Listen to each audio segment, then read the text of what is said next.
कल लास्ट हम रुके थे रेपो रिवर्स रेपो पे, याद होगा आपको?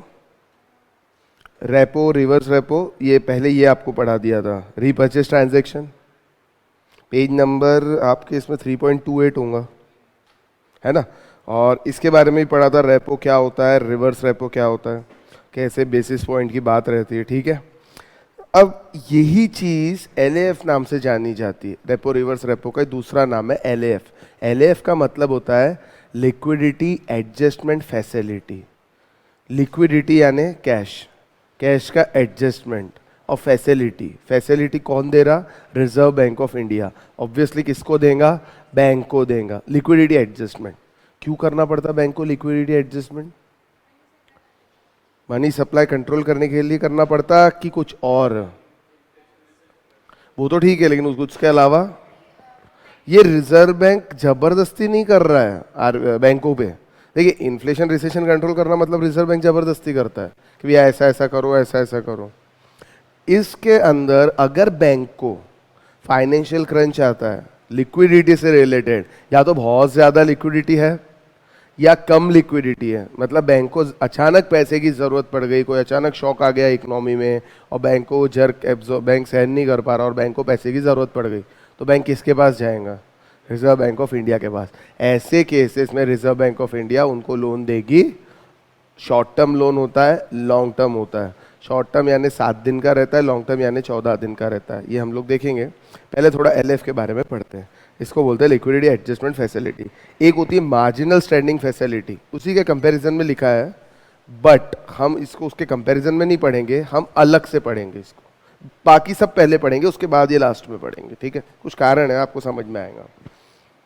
लिक्विडिटी एडजस्टमेंट फैसिलिटी, अब आपके जो मॉड्यूल है उसके अंदर तो बड़े बड़े पूरा थ्योरेटिकल फॉर्म में लिखा था, मैंने इसको कॉलम फॉर्म में और क्या ऑब्जेक्टिव, क्या सेंट्रल बैंक रोल, पूरा अलग अलग कर दिया है, ठीक है? तो आपको पढ़ने में आसानी जाएगी, समझने में आसानी जाएगी। ये देखिए, सेंट्रल बैंक का क्या रोल है, ऑब्जेक्टिव क्या है, प्रोसेस क्या है, फैसिलिटी क्या है, समझ में आएगा इसमें। RBI being bankers bank provides liquidity to banks when it faces shortage of liquidity। कभी भी बैंक को शॉर्टेज होती है तो रिजर्व बैंक ऑफ इंडिया इनको लिक्विडिटी प्रोवाइड करता है, ठीक है? ऑब्जेक्टिव क्या है, क्या होगा ऑब्जेक्टिव आपके हिसाब से? कि भैया बैंक तकलीफ में नहीं आए और अचानक पैसे की जरूरत पड़े तो हम उनको दे देंगे, ठीक है? It's objective to assist bank to adjust a day to day mismatch in liquidity. Currently, RBI provides financial accommodation to commercial bank through repo and reverse repo under this facility। repo में, reverse repo में दोनों के हिसाब, दोनों भी after all बात एक ही चीज़ है। repo रिवर्स repo ये इंस्ट्रूमेंट्स है, इनके थ्रू लिक्विडिटी एडजस्टमेंट की फैसिलिटी दी गई है। जैसे बाईपास सर्जरी करना है तो उसके लिए इंस्ट्रूमेंट्स तो लगेंगे ना, तो यहाँ पे लिक्विडिटी एडजस्ट करना है तो इंस्ट्रूमेंट्स क्या है? रेपो और रिवर्स रेपो। ज़्यादा है तो पार्क कर दो फंड्स, कम है तो ले लो, सिंपल। किसको देंगे? Scheduled commercial bank can borrow from discount window against the collateral of security. को सिक्योरिटी तो रखनी पड़ेगी ना अगर आपको लोन चाहिए तो। हाँ, तो security like commercial bills, government security, treasury bills और अदर एलिजिबल पेपर्स। नोट 1 में इसका पूरा डिटेल दिया हुआ है। फैसिलिटी, किसको फैसिलिटी दे रहे हैं? शेड्यूल्ड कमर्शियल बैंक्स को। जितनी भी शेड्यूल्ड बैंक है वो कोऑपरेटिव बैंक को नहीं, रीजनल रूरल बैंक को नहीं देते हैं।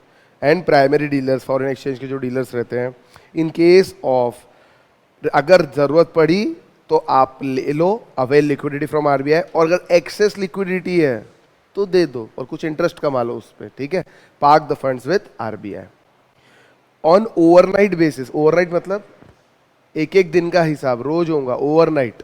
आज लिया, अगले रात को फिर हिसाब करेंगे, फिर अगले रात को करेंगे, फिर हिसाब करेंगे। आपने ओवरनाइट सुन लिया, फोर्टनाइट भी सुना है? फोर्टनाइट 14th डे, हर 14 डे में हिसाब करेंगे, ठीक है? और मंथली तो समझता ही है, एक महीना, क्वार्टरली, हाफ ईयरली, एनुअली, ठीक है? On overnight basis against collateral of government security including state government security. इसमें स्टेट गवर्नमेंट सिक्योरिटी भी चलेंगी। Interest lower as compare to MSF. MSF यानी बाजू वाला जो हम पढ़ने वाले हैं अभी।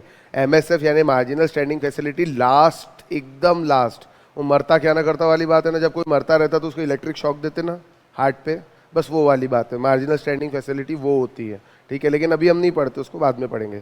तो इंटरेस्ट रेट इसमें लोअर रहता है। Repo rate can be change only through monetary policy statements of RBI.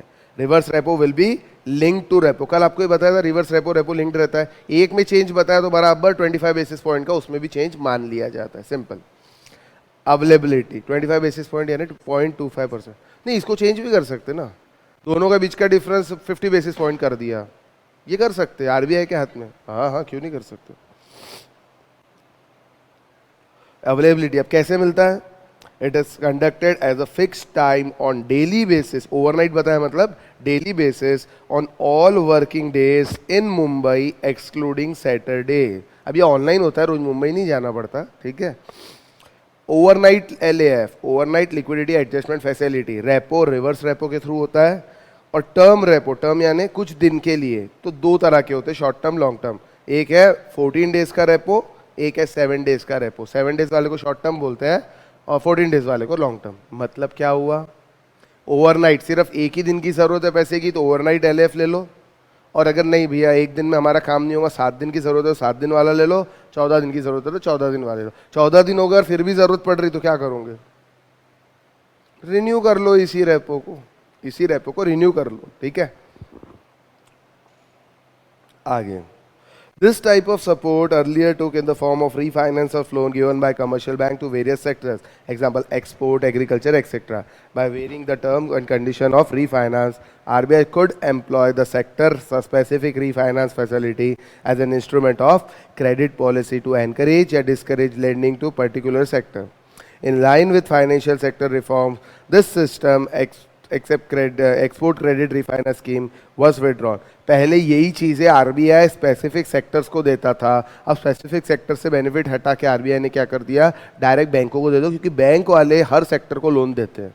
तो इन्होंने क्या कर दिया, भैया एक एक सेक्टर को हम इंडिविजुअली कहाँ देखते रहेंगे, तो एक काम करो सीधा बैंक को दे दो। आई बात समझ में। और एक चीज़ लिखी है, such limit is a fixed percentage of their net demand and time liabilities and is liable to change every year। इसका मतलब क्या हुआ, कितना भी लोन दे देंगी क्या आरबीआई, नहीं, कितना देंगी एक फिक्स परसेंटेज उन्होंने डिसाइड किया है, और वो हर साल बदलेंगे भी वो फिक्स परसेंटेज को। ओके, किस चीज़ का परसेंटेज, अगेन आपके net demand and time liabilities. Net क्यों बोलते हैं, ग्रॉस, ग्रॉस में से कुछ तो माइनस करते, तो क्या माइनस करते ग्रॉस में से, डिमांड एंड टाइम लाइबिलिटीज के लिए ग्रॉस में से क्या माइनस करते हैं, पढ़ाया था, इंटर बैंक डिपॉजिट्स, जो बैंकों के आपस में इंटर बैंक पढ़ाया था, याद है क्या, जब L1 M1 M2 M3 M4 P पढ़ाए थे अपन ने, ठीक है, माइनस करते। रेपो आपको कल बताया हुआ है, हमारा एमएसएफ बाकी है अभी, हाँ ये सब हमने कल पढ़ा था। अब सुनो, ये एक नोट दिख रहा है एमएसएफ के बारे में, दिख रहा है आपको, ये नोट भी अभी के लिए स्किप करता हूँ, एमएसएफ पढ़ेंगे उसके बाद ये नोट पढ़ेंगे। उसके पहले एक बात करते हैं ऑनलाइन सिस्टम। ऑनलाइन सिस्टम मतलब क्या, ये सब कुछ कैसे होता है, ऑनलाइन होता है, ठीक है।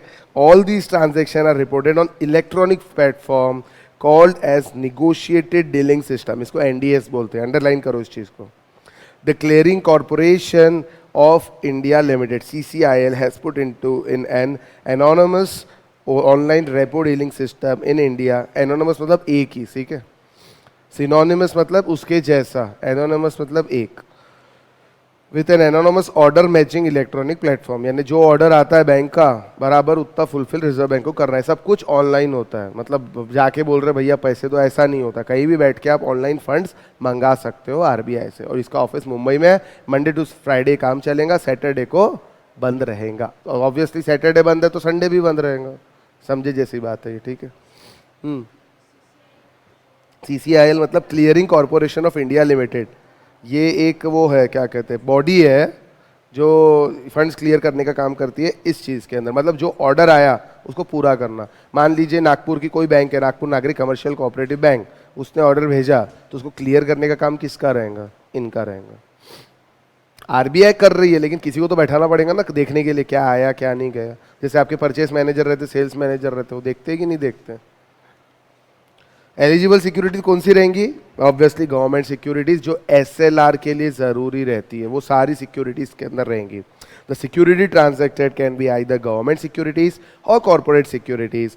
The collaterals used for repo and reverse repo operation consist mainly of primarily government of India securities, that is all SLR eligible transferable government of India dated security और ट्रेजरेबल। इसका मतलब एलएएफ के लिए आप कौन सी सिक्योरिटी मॉर्गेज करोगे, government of India वाली। जो भी आपको एसएलआर की जरूरत, एसएलआर के लिए पढ़े था हमने, एसएलआर मतलब स्टैट्यूटरी लिक्विडिटी रेशो। उसके लिए आप मतलब करना क्या है, मतलब आपको कुछ पैसे का लिक्विड एसेट्स खरीदने हैं, तो वो जो लिक्विड एसेट्स रहते हैं, जो सिक्योरिटी आप लिक्विड एसेट्स से खरीदते हो, उसी सिक्योरिटी को मॉर्गेज करके आप ये फैसिलिटी ले सकते हो। यानी अलग से कुछ पैसा लेने की और सिक्योरिटी लेने की जरूरत नहीं है। अब देखो ना, पहली बैंक मरी हुई है, इसीलिए तो लिक्विडिटी एडजस्टमेंट फैसिलिटी ले रही है, यस और नो। तो और उसको बोलेंगे सिक्योरिटी परचेस करो फिर हमको दे, तो क्या फायदा।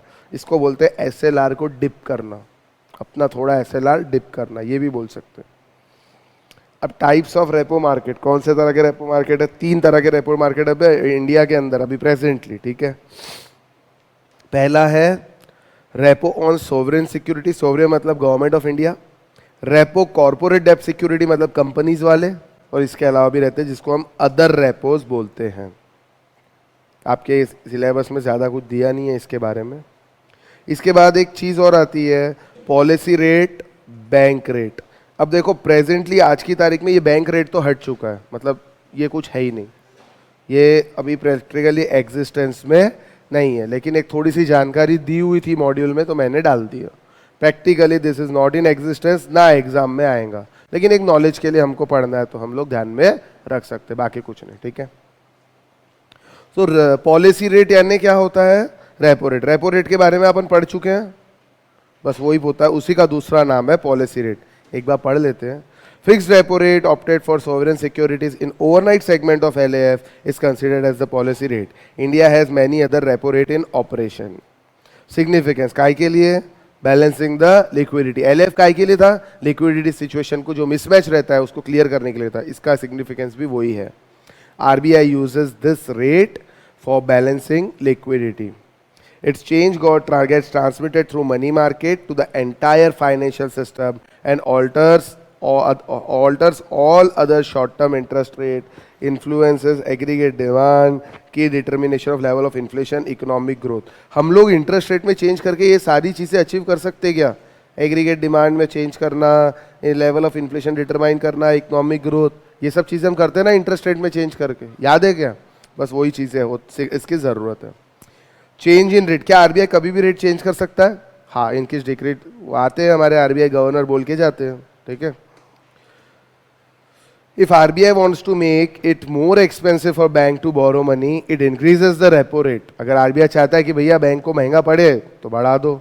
It which wants to make it cheaper for banks to borrow money, it reduces the repo rate. In other words, an increase in repo rate will lead to higher liquidity and vice versa, other things remaining constant.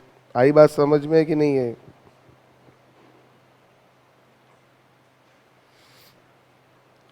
अब मुझे एक चीज बताओ, ये तो आपने पढ़ लिया, इसके बाद एक operation through government securities. Operation through government security का मतलब क्या होगा? एक सेकेंड, एक ये यहां गलती है। इन अदर वर्ड्स जो लिखा है ना, increase in repo rate will lead to higher liquidity नहीं होंगी, लिक्विडिटी कम हो जाएंगी। विल हायर को काट के लोअर लिखो। अरे भाई रेपो रेट बढ़ जाएगा मतलब बैंकों को महंगा पड़ेगा, बैंक को महंगा पड़ेगा तो बैंक लोन भी महंगा बांटेंगी, लोन महंगा बांटेंगी तो लोग लेंगे क्या? लिक्विडिटी कम होगी कि नहीं होगी? बिल्कुल कम होगी। लोअर लिक्विडिटी लिखो, या हायर काट के लिक्विडिटी टाइटनिंग भी लिख सकते हैं। हायर की जगह लोअर लिख दो तो हाँ, हायर की जगह लोअर लिख दो, ज्यादा बेटर है।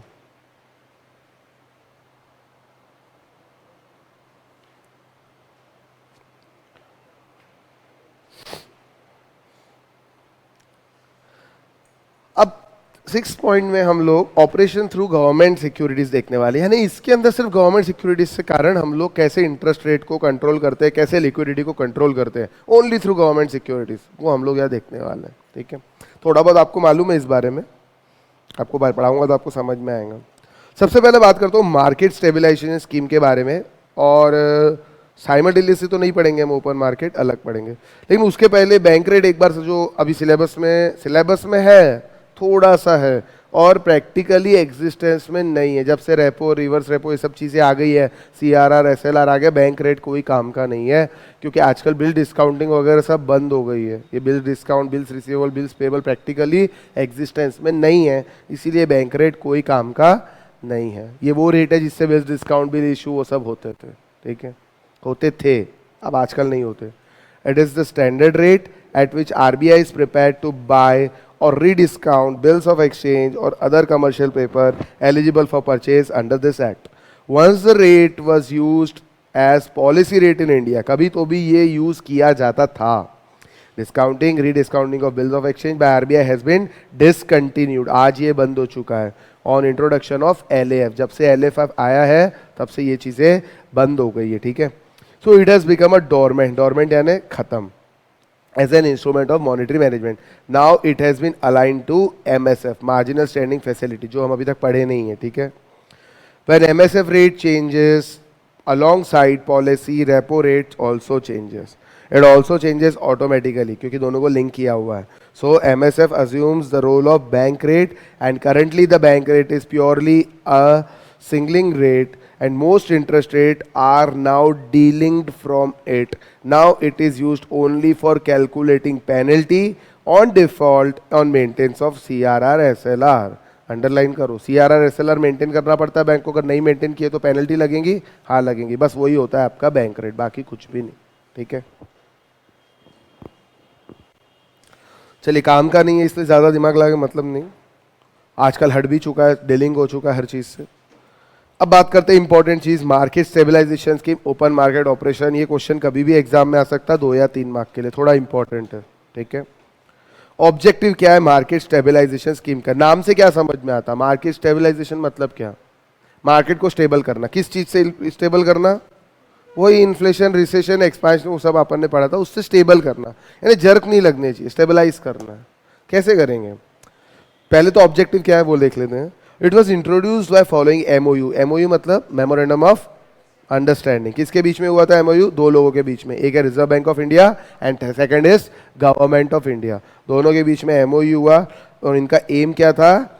Sterilisation operation of RBI with the primary aim of adding sterilization operation of RBI. Sterilize किसी चीज को हम कब करते हैं? जब वो चीज खराब हो जाती है, इन्फेक्टेड हो जाती है. तो अगर इकोनॉमी में कोई इन्फेक्शन आता है, मनी से रिलेटेड, लिक्विडिटी से रिलेटेड, एक्सपांशन, इन्फ्लेशन, रिसेशन से रिलेटेड, तो उसको स्टेरिलाइज करना है, हमको क्लीन करना है. आई बात समझ में? तो क्लीन कौन करेगा? गवर्नमेंट करेंगी तो रिजर्व बैंक ऑफ इंडिया, लेकिन उसकी मदद कौन करेंगी? गवर्नमेंट. क्योंकि गवर्नमेंट सिक्योरिटी इशू करना काम किसका है? Government. RBI on behalf of government issues the government security in the market. सही स्टेटमेंट तो ये है, बराबर है. लेकिन लाइबिलिटी किसकी रहती है? अगेन गवर्नमेंट की. RBI सिर्फ उनका काम करके देता है. ठीक है. अब देखो प्रोसेस कैसे स्टार्ट, मतलब ये होता कब है और क्यों होता है. Sterilization is the process by which monetary authority यानी Reserve Bank of India sterilize the effect of significant foreign capital inflow on domestic liquidity by offloading a portion of stock of government security held by it. मतलब क्या हुआ? हुआ क्या है market में बताओ? For market में क्या हुआ है जो ये मार्केट स्टेबलाइजेशन स्कीम हमने लगाई? क्या हुआ मार्केट में? अरे पढ़े नहीं, फिर से पढ़ो. Sterilization is a process by which monetary authority RBI sterilize the effects of, underline करना स्टार्ट करो. किसके इफेक्ट को स्टेरिलाइज करना है? फॉरेन कैपिटल इनफ्लो के. फॉरेन कैपिटल इनफ्लो मतलब क्या हुआ? डॉलर्स बहुत ज्यादा हमारे कंट्री में आ गए, बहुत ज्यादा आ गए, रुपी में कन्वर्ट भी हो गए, और अब वो मार्केट में एक्सेस लिक्विडिटी क्रिएट कर दिया उन लोगों ने. एक्सेस लिक्विडिटी तो काम की नहीं ना. हमने नोट नहीं छापा, लेकिन फॉरेन वाले ने यहाँ पे फॉरेन फंड्स डाल दिए. अब फॉरेन फंड डाल दिए तो लिक्विडिटी क्रिएट हो गई मार्केट में. यस और नो? वो लिक्विडिटी का क्या करना पड़ेगा? हटाना पड़ेगा कि नहीं हटाना पड़ेगा? ऐसे केस में गवर्नमेंट सिक्योरिटी इशू करेंगी कि क्या करेंगी? इशू करेंगी कि वापस लेंगी? वापस लेंगी. इशू ले करेंगी, पैसे वापस नहीं लेंगी, पैसे लेंगी. वापस कैसे? वापस मतलब क्या होता है?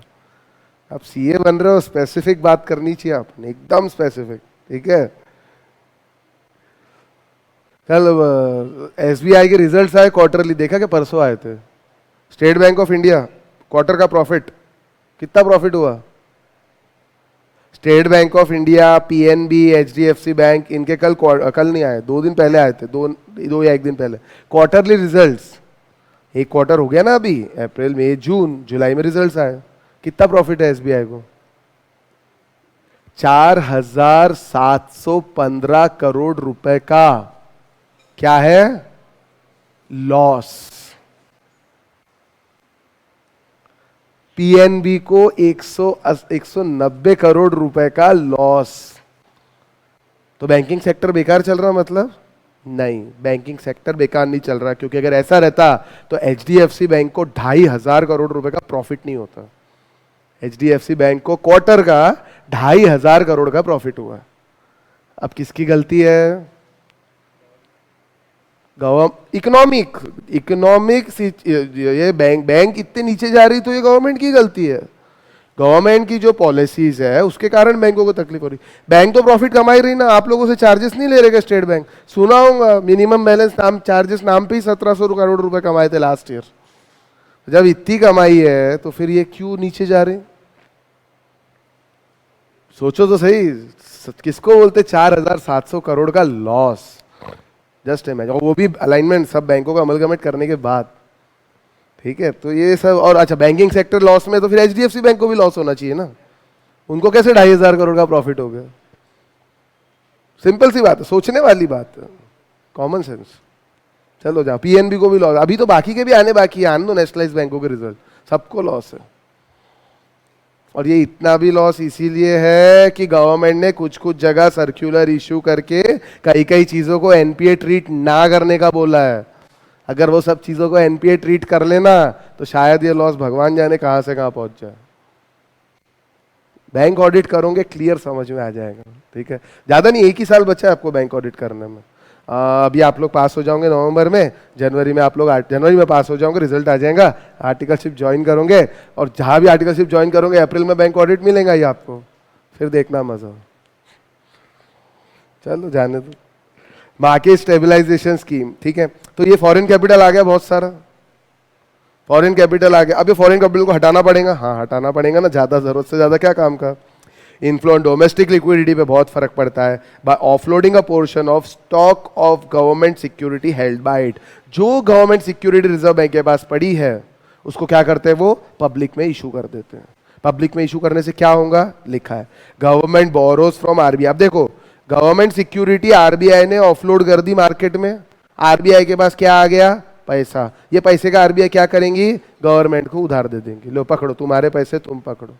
और जब ऐसे लिक्विडिटी नॉर्मल हो गई, कम हो गई, तो क्या करेंगी, वापस गवर्नमेंट से पैसे ले लेंगी, गवर्नमेंट को उसकी सिक्योरिटी वापस दे देंगी और लोगों को पैसे वापस दे देंगी। सिंपल लिखा है वहां पे, government borrows from RBI additional to its normal borrowing and issues the treasury bills dated security for absorbing the excess liquidity from the market arising from large capital inflows। ये बहुत सारे कैपिटल इनफ्लोज आ जाते थे, इस access liquidity को सक करना।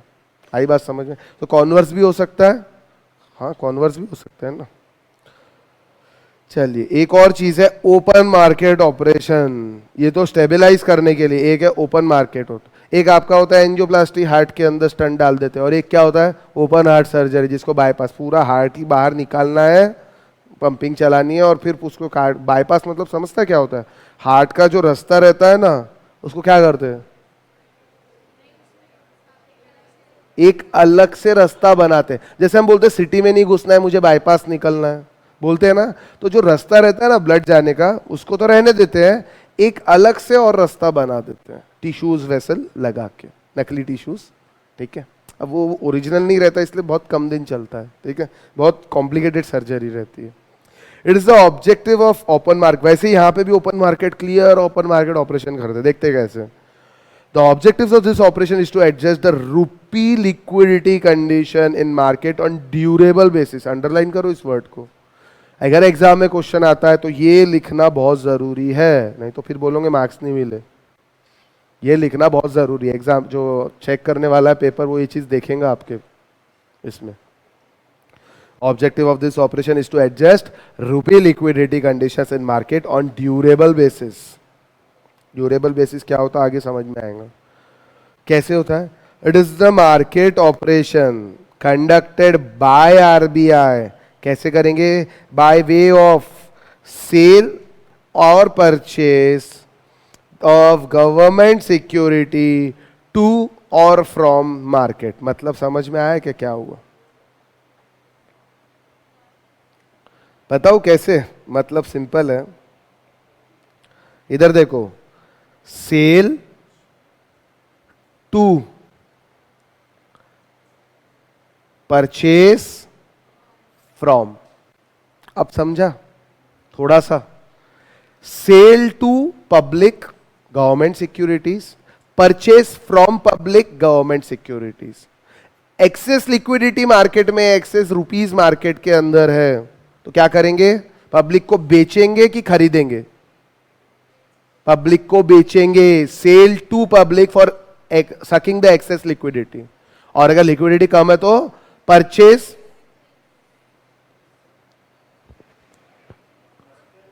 बोलो ना क्या?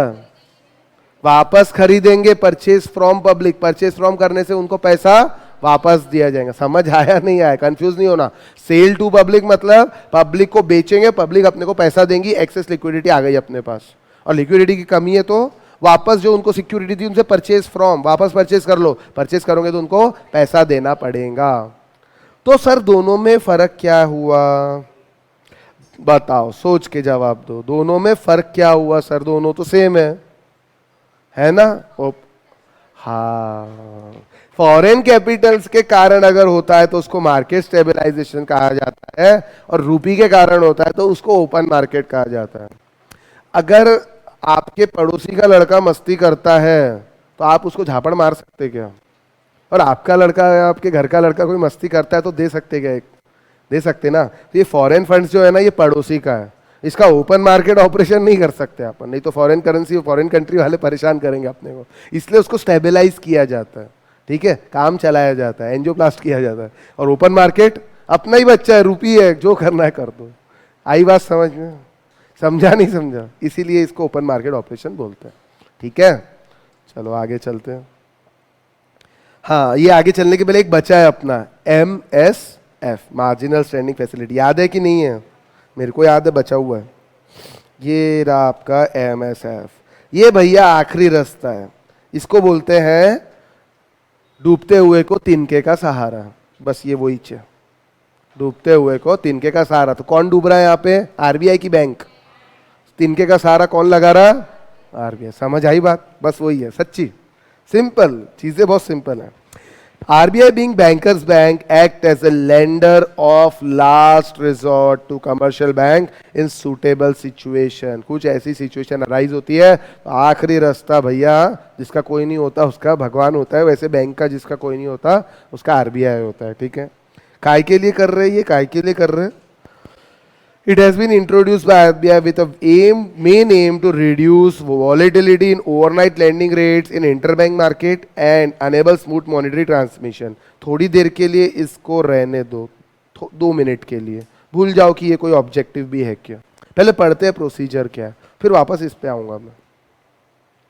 Scheduled commercial bank can borrow additional amount of overnight money from RBI over and above LAF window by dipping into their SLR portfolio up to a limit at a penal rate of interest। I repeat, एक बार फिर से पढ़ूंगा। Scheduled commercial bank can borrow additional amount, किससे ज्यादा? किससे additional? ये LAF से। अरे LAF तो पहले ही कर लिया, अब तो आखिरी सांस गिन रहा हूं, तो LAF तो पहले ही मैं बोरो कर चुका हूं, उसके अलावा और MSF भी फैसिलिटी ले ली। ठीक है, LAF window by dipping into their SLR portfolio. Dipping मतलब जो आपका SLR है वो एसेट्स को बेच देना। बेचना किसको? रिजर्व बैंक को बेच देना। अभी मैं मॉर्गेज नहीं कर रहा, ले लो भैया तुम ही। अब क्या करूंगा ना, मैं तो मरने की स्थिति में हूं ना, तो पैसे का क्या करूंगा? एसेट्स दे दिए और पैसे RBI से ले लिए, लेकिन इसके लिए पेनल्टी लगेगी। हाँ, एक पिनल इंटरेस्ट लगेगा जिसको बैंक रेट कहा जाता है, पता चलेगा अभी। यानी MSF फैसिलिटी से क्या हुआ? मरता हुआ आदमी शायद बच सकता है। अचानक लिक्विडिटी, भाई लिक्विडिटी पूरी खत्म हो गई, अब RBI ने सब कुछ दे दिया तो बच सकता है आदमी। 20% तो मेरे पास SLR था कि नहीं था, उसको ही मैंने डिप कर दिया। लेकिन कितना पूरा डिप कर सकते क्या? नहीं, पूरा नहीं, अप टू सर्टन एक्सटेंट। जितना RBI कहेंगी सिचुएशन को देख के उतना डिप करो और अब तो पैसे आपको दिए जाएंगे। सेल यानी हाँ, डिप कर दिया, हाँ सेल सेल लेकिन आरबीआई को सेल किए, वापस लेंगे भी उनसे अगर अपने पास पैसे आ जाएंगे तो। हाँ कर सकते ना, लेकिन अगर आप सुनो सही, अगर आप मार्केट में ही उसको बेच के कैश जनरेट करोगे तो आपकी स्टैट्यूटरी लिक्विडिटी रेशियो की जो लाइबिलिटी है, मतलब जो रिक्वायरमेंट है, वो कम नहीं हो जाएंगी क्या? वो कम हो जाएंगी तो आप किसी को भी पूछ के वो रिक्वायरमेंट बोलने का किसने रखा था? आरबीआई ने। तो उनको बिना बताए आप कर दोगे क्या ऐसा? तो आपके पीछे पड़ जाएंगे। यस और नो? सूटेबल सिक्योरिटी नहीं, वही जो आपकी वो सूटेबल ये है, जो जो सिक्योरिटीज एसएलआर, जिस फॉर्म में, जिस सिक्योरिटी के फॉर्म में आपको एसएलआर रखना पड़ता है, वो सारी securities, government bonds, treasuries bills. कौन से, किसकी बात कर रहे हैं आप? सूटेबल सिचुएशन दिया है। अच्छा सूटेबल सिचुएशन पूछ रहे हैं क्या आप? सूटेबल सिचुएशन मतलब एलएफ ले लिया, लिक्विडिटी एडजस्टमेंट ले लिया, जितना उधार लेना था ले लिया, इसके अलावा भी बैंक की हालत खराब है और आज या कल बैंक बंद होने की कगार पे आ गई, तो ऐसी सिचुएशन, जब दिवालिया होने की कगार पे आ गए, तब ऐसी सिचुएशन, आखिरी रास्ता, इस यानी एकदम वर्स्ट सिचुएशन आ गई, क्या बाईपास करना ही पड़ेगा, वो वाली बात है। तो वो सिचुएशंस कौन डिसाइड करेगा? आरबीआई डिसाइड करेंगे कि ये सिचुएशन सही है क्या इस चीज के लिए। हमको अपना दुखड़ा गाना पड़ेगा आरबीआई के सामने, देखो हमारी ये हालत है, तब वो करेंगे अच्छा चल ठीक है तेरी हालत खराब है ले ले। अब देखो फैसिलिटी क्या है ये, MSF provide a safety valve against unexpected liquidity shock to banking system. अब समझ लो किसी आदमी को लोन दिया था 20,000 करोड़ का, वो चूना लगा के चला गया, गए 20,000 करोड़ रुपए, तो शॉक लगेगा कि नहीं बैंक को? दो तीन करोड़ की बात नहीं कर रहा, 20,000 25,000 करोड़ की बात कर रहा, शॉक लगेगा। शॉक लगेगा तो ये कुछ दिन के लिए पैसे लगेंगे कि नहीं लगेंगे? तो ये सब चीजें रहती है। It is the last resort for bank once they exhaust all their borrowing option including LF. सब रास्ते बंद हो गए, ये आखिरी रास्ता बच रहा है। बैंक के पास ये लिक्विडिटी एडजस्टमेंट फैसिलिटी रेपो के अलावा और क्या रास्ते रहते हैं? पैसे आने के और क्या रास्ते रहते हैं बैंक के पास? नहीं अरे बेचा बाची मत करो, बेच क्या रहे, इनको बेच ही तो रहे हैं और क्या कर रहे हैं? और एसेट रहते क्या बैंक के पास? बैंक की जगह थोड़ी बेचेंगे, तो वो थोड़ी बेचेंगे, बैंक बंद करेंगे तो लोग समझ जाएंगे ना। यहां लोगों को पता नहीं चलना चाहिए कि हम दिवालिया हो गए। अगर लोगों को पता चल गया तो हम नहीं मरने वाले होंगे, तो भी मर जाएंगे। अगर आज एसबीआई का लॉस हुआ और आज आपको पता चल जाए एसबीआई बंद होने वाली, जितने लोगों की एफडी सब जाके एसबीआई से ले लेंगे, तो बेचारी जो नहीं जाने वाली होंगी तो भी चले जाएंगी। मतलब होता क्या है, मेरे जेब, मैंने समझ लो 1 करोड़ रुपए लोगों से उधार लेके रखे, तो क्या मैं 1 करोड़ रुपए जेब में लेके घूमता क्या? नहीं, मैं एक रिजर्व रखता हूँ 20 लाख रुपए, ताकि कोई आया मांगने तो मैं दे दूं। मैंने 5-5 लाख रुपए 20 लोगों से लेके रखे हैं, 1 करोड़ रुपए। तो क्या पूरे 20 लोग एक साथ आके मांग लेंगे क्या अपने पैसे? नहीं, कोई कभी आएगा, कोई कभी आएगा, कोई जमा करने भी आएगा, कोई निकालने भी आएगा। तो ऐसे बैंक का काम चलते रहता है, और सब एक साथ मांगने आ जाएंगे तो फिर तो नहीं मरने वाला भी मर जाएगा ना। यस और नो? इसलिए लोगों को पता नहीं चलना चाहिए कि बैंक की हालत ऐसी है। इसलिए ऑपरेशन आगे लिखा है, सीक्रेट फॉर्म में होता है ऑपरेशन, कोड वर्ड्स में बकायदा। दूसरी बैंकों को भी पता नहीं चलता कि ये हालत है, सिर्फ आरबीआई और आपके बीच की बात। हाँ बस वहीं पे आने वाला था मैं, जो इंटर बैंक का रास्ता रहता है ना एक, हाँ तो इंटर बैंक। अब मुझे एक चीज बताओ, अगर आप बैंक को ये पता चल जाता है, इंटर बैंक को, कि आपकी हालत ऐसी है, आपको क्या लगता है ये एमएसएफ में आने के पहले बैंक ने अपना भरपेट इंटर बैंक भी कर लिया होगा? जितना पहले आप दिवालिया होने के पहले रिश्तेदारों को टटोल लेते कि नहीं, भैया दे दे यार कुछ दे दे, यस और नो? तो इंटर बैंक भी ले लिया होगा, और जितना भरपेट देना इंटर बैंकों ने दे दिया होगा। ठीक है, और इसके ऊपर भी वो और मांगेगा तो इंटर बैंक क्या सोचेंगे, दूसरी बैंक क्या सोचेंगी? शायद इसको तकलीफ है। यस है, अगर समझ लो उसके बाद भी इंटर बैंक देती है, ज्यादा रिस्क लेती है, तो ज्यादा इंटरेस्ट चार्ज करेंगी कि नहीं करेंगी? और अगर ये इंटरेस्ट रेट बढ़ गया, आप मान लो इंटर बैंक आपस में 6% में सेटलमेंट करते थे हमेशा, 6%, और अचानक आपने 8% में और लोन ले लिया, तो बाकी बैंकों में खबर क्या चली जाएंगी कि इंटर बैंक रेट तो अब 8% हो गई, ये आदमी 8% में ले रहा, तो बाकी सबके ट्रांजैक्शन पे असर पड़ेगा कि नहीं पड़ेगा? एक आदमी अगर चीज महंगी खरीद लेता है तो बाकी सब पे असर पड़ता है कि नहीं पड़ता है? इसको बोलते हैं इंटर बैंक रेट पे असर पड़ना। क्यों करता है आरबीआई ऐसा कि भैया इंटर बैंक मांगने मत जाओ, मार्केट से महंगे रेट में मत लो, हमारे पास आ जाओ। अगर महंगे रेट से आप लोगे तो रिड्यूस, अगर महंगे रेट से लोगे तो वॉलेटिलिटी आ जाएंगी मार्केट में। कौन से मार्केट में? इंटर बैंक मार्केट में। आई बात समझ में? इसीलिए इसलिए मैं बोला था बाद में बताऊंगा। It has been introduced by RBI with aim to reduce volatility in the overnight lending rates in the interbank market.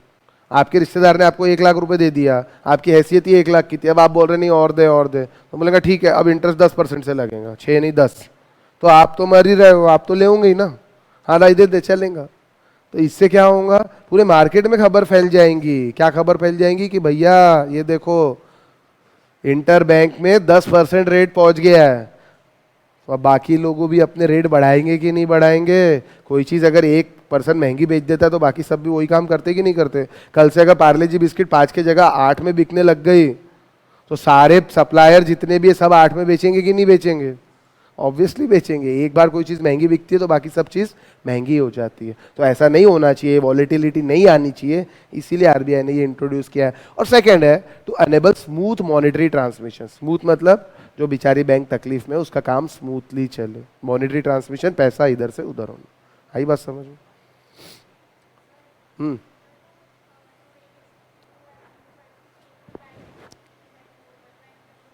कौन सी? अच्छा हाँ,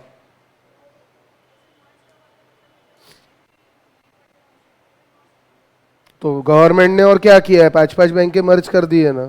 state Bank of Travancore, State Bank of Bikaner Jaipur, State Bank of India और State Bank of Patiala और एक और State bank है, ये पांचों को मर्ज काहे के लिए किया? बस यही हालत है। अब आप समझो तो ठीक, नहीं समझो तो कोई बात नहीं, भक्त बने रहो।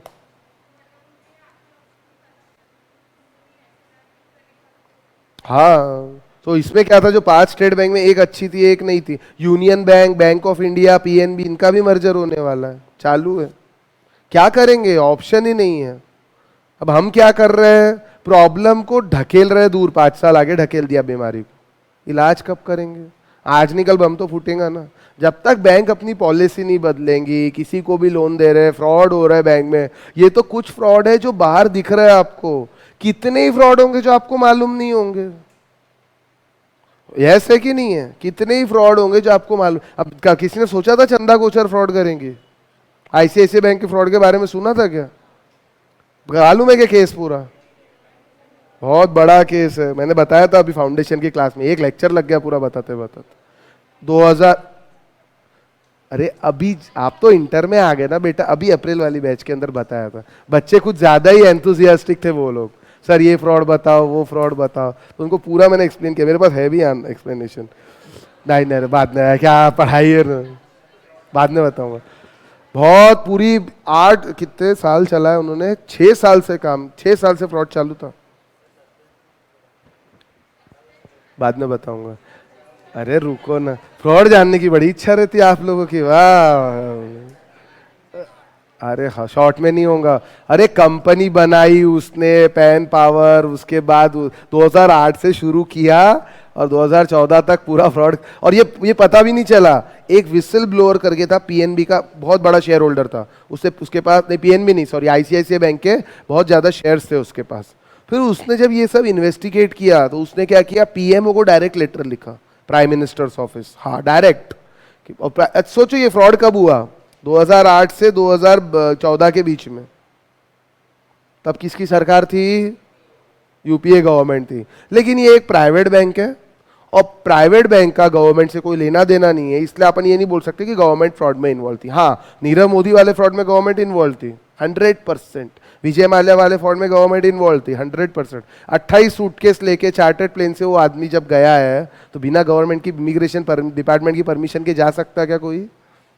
सीधी सी बात है ना, समझे जैसी बात है, ठीक है।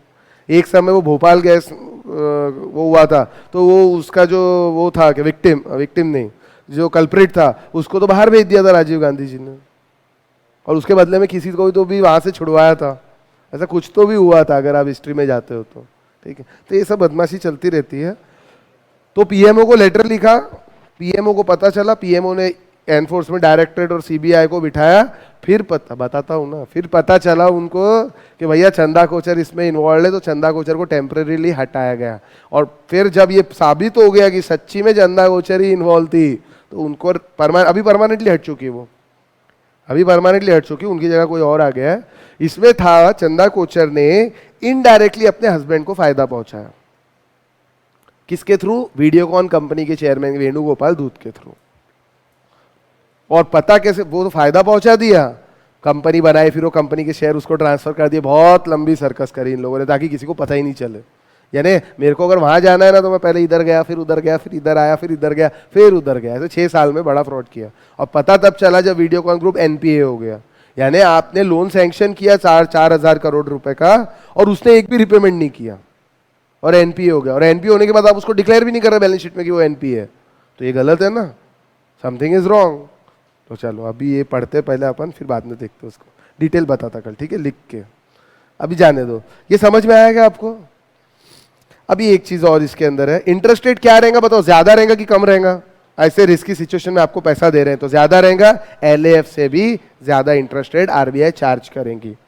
MSF rate being a penal rate gets adjusted to fixed percentage above repo rate, repo rate से भी ज्यादा रहेगा।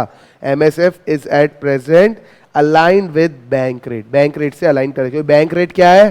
पीनल रेट ऑफ इंटरेस्ट है, अभी हमने पढ़ा था, आजकल बंद हो चुका, लेकिन इसको प्रेजेंटली इस चीज से अलाइन कर दिया गया। अब MSF कब कब मिलेगा लिखा है, bank can borrow through MSF on all working days except Saturday, obviously Sunday is not a working day, from 7 PM to 7:30 PM, सिर्फ आधी घंटे के लिए रोज शाम को ये विंडो खुलेगा। कहाँ खुलेगा? खिड़की पे जाना पड़ेगा कि नहीं? ऑनलाइन, ठीक है। इन मुंबई में होता है ये। और कितना कितना देंगे? चिल्लर 1-2 लाख मत मांगना आके, ठीक है, 1 करोड़ से कम नहीं देंगे, और ज्यादा चाहिए तो 1.25 करोड़ 1.5 करोड़ नहीं, 1 करोड़ के मल्टीपल में देंगे, 1 करोड़ 2 करोड़ 3 करोड़ 4 करोड़। अब चिल्लर थोड़ी काम करेंगे आरबीआई कर, ठीक है। पीनल रेट इसलिए बोल रहे हैं क्योंकि आप ये सब कर रहे हो तो आप पे पेनल्टी के फॉर्म में एक्स्ट्रा इंटरेस्ट चार्ज कर रहे हैं। नॉर्मल 6% रेपो रेट है, और अगर ये 6.5 चार्ज कर रहे हैं तो आधा % जो ज्यादा चार्ज कर रहे हैं, इसलिए इसको पीनल रेट बोलते हैं। पीनल यानी नथिंग बट पेनल्टी, समझा गया? MSF, ठीक है। चलिए अब हम आते हैं अपने, कहाँ गया, हाँ, अब ये कुछ थेरोटिकल फालतू पार्ट है, एक बार पढ़ लेते हैं। एग्जाम पॉइंट ऑफ व्यू से रेलेवेंट हो भी सकता है, नहीं भी, कुछ बता नहीं सकते इसके अंदर, ठीक है। कुछ नहीं, एक मतलब फालतू छोटी सी चीज है रिसेंट जो हुई है, पढ़ते हैं, सिर्फ समझने लायक है, बाय कुछ नहीं। Organizational structure for monetary decisions object, monetary policy decision.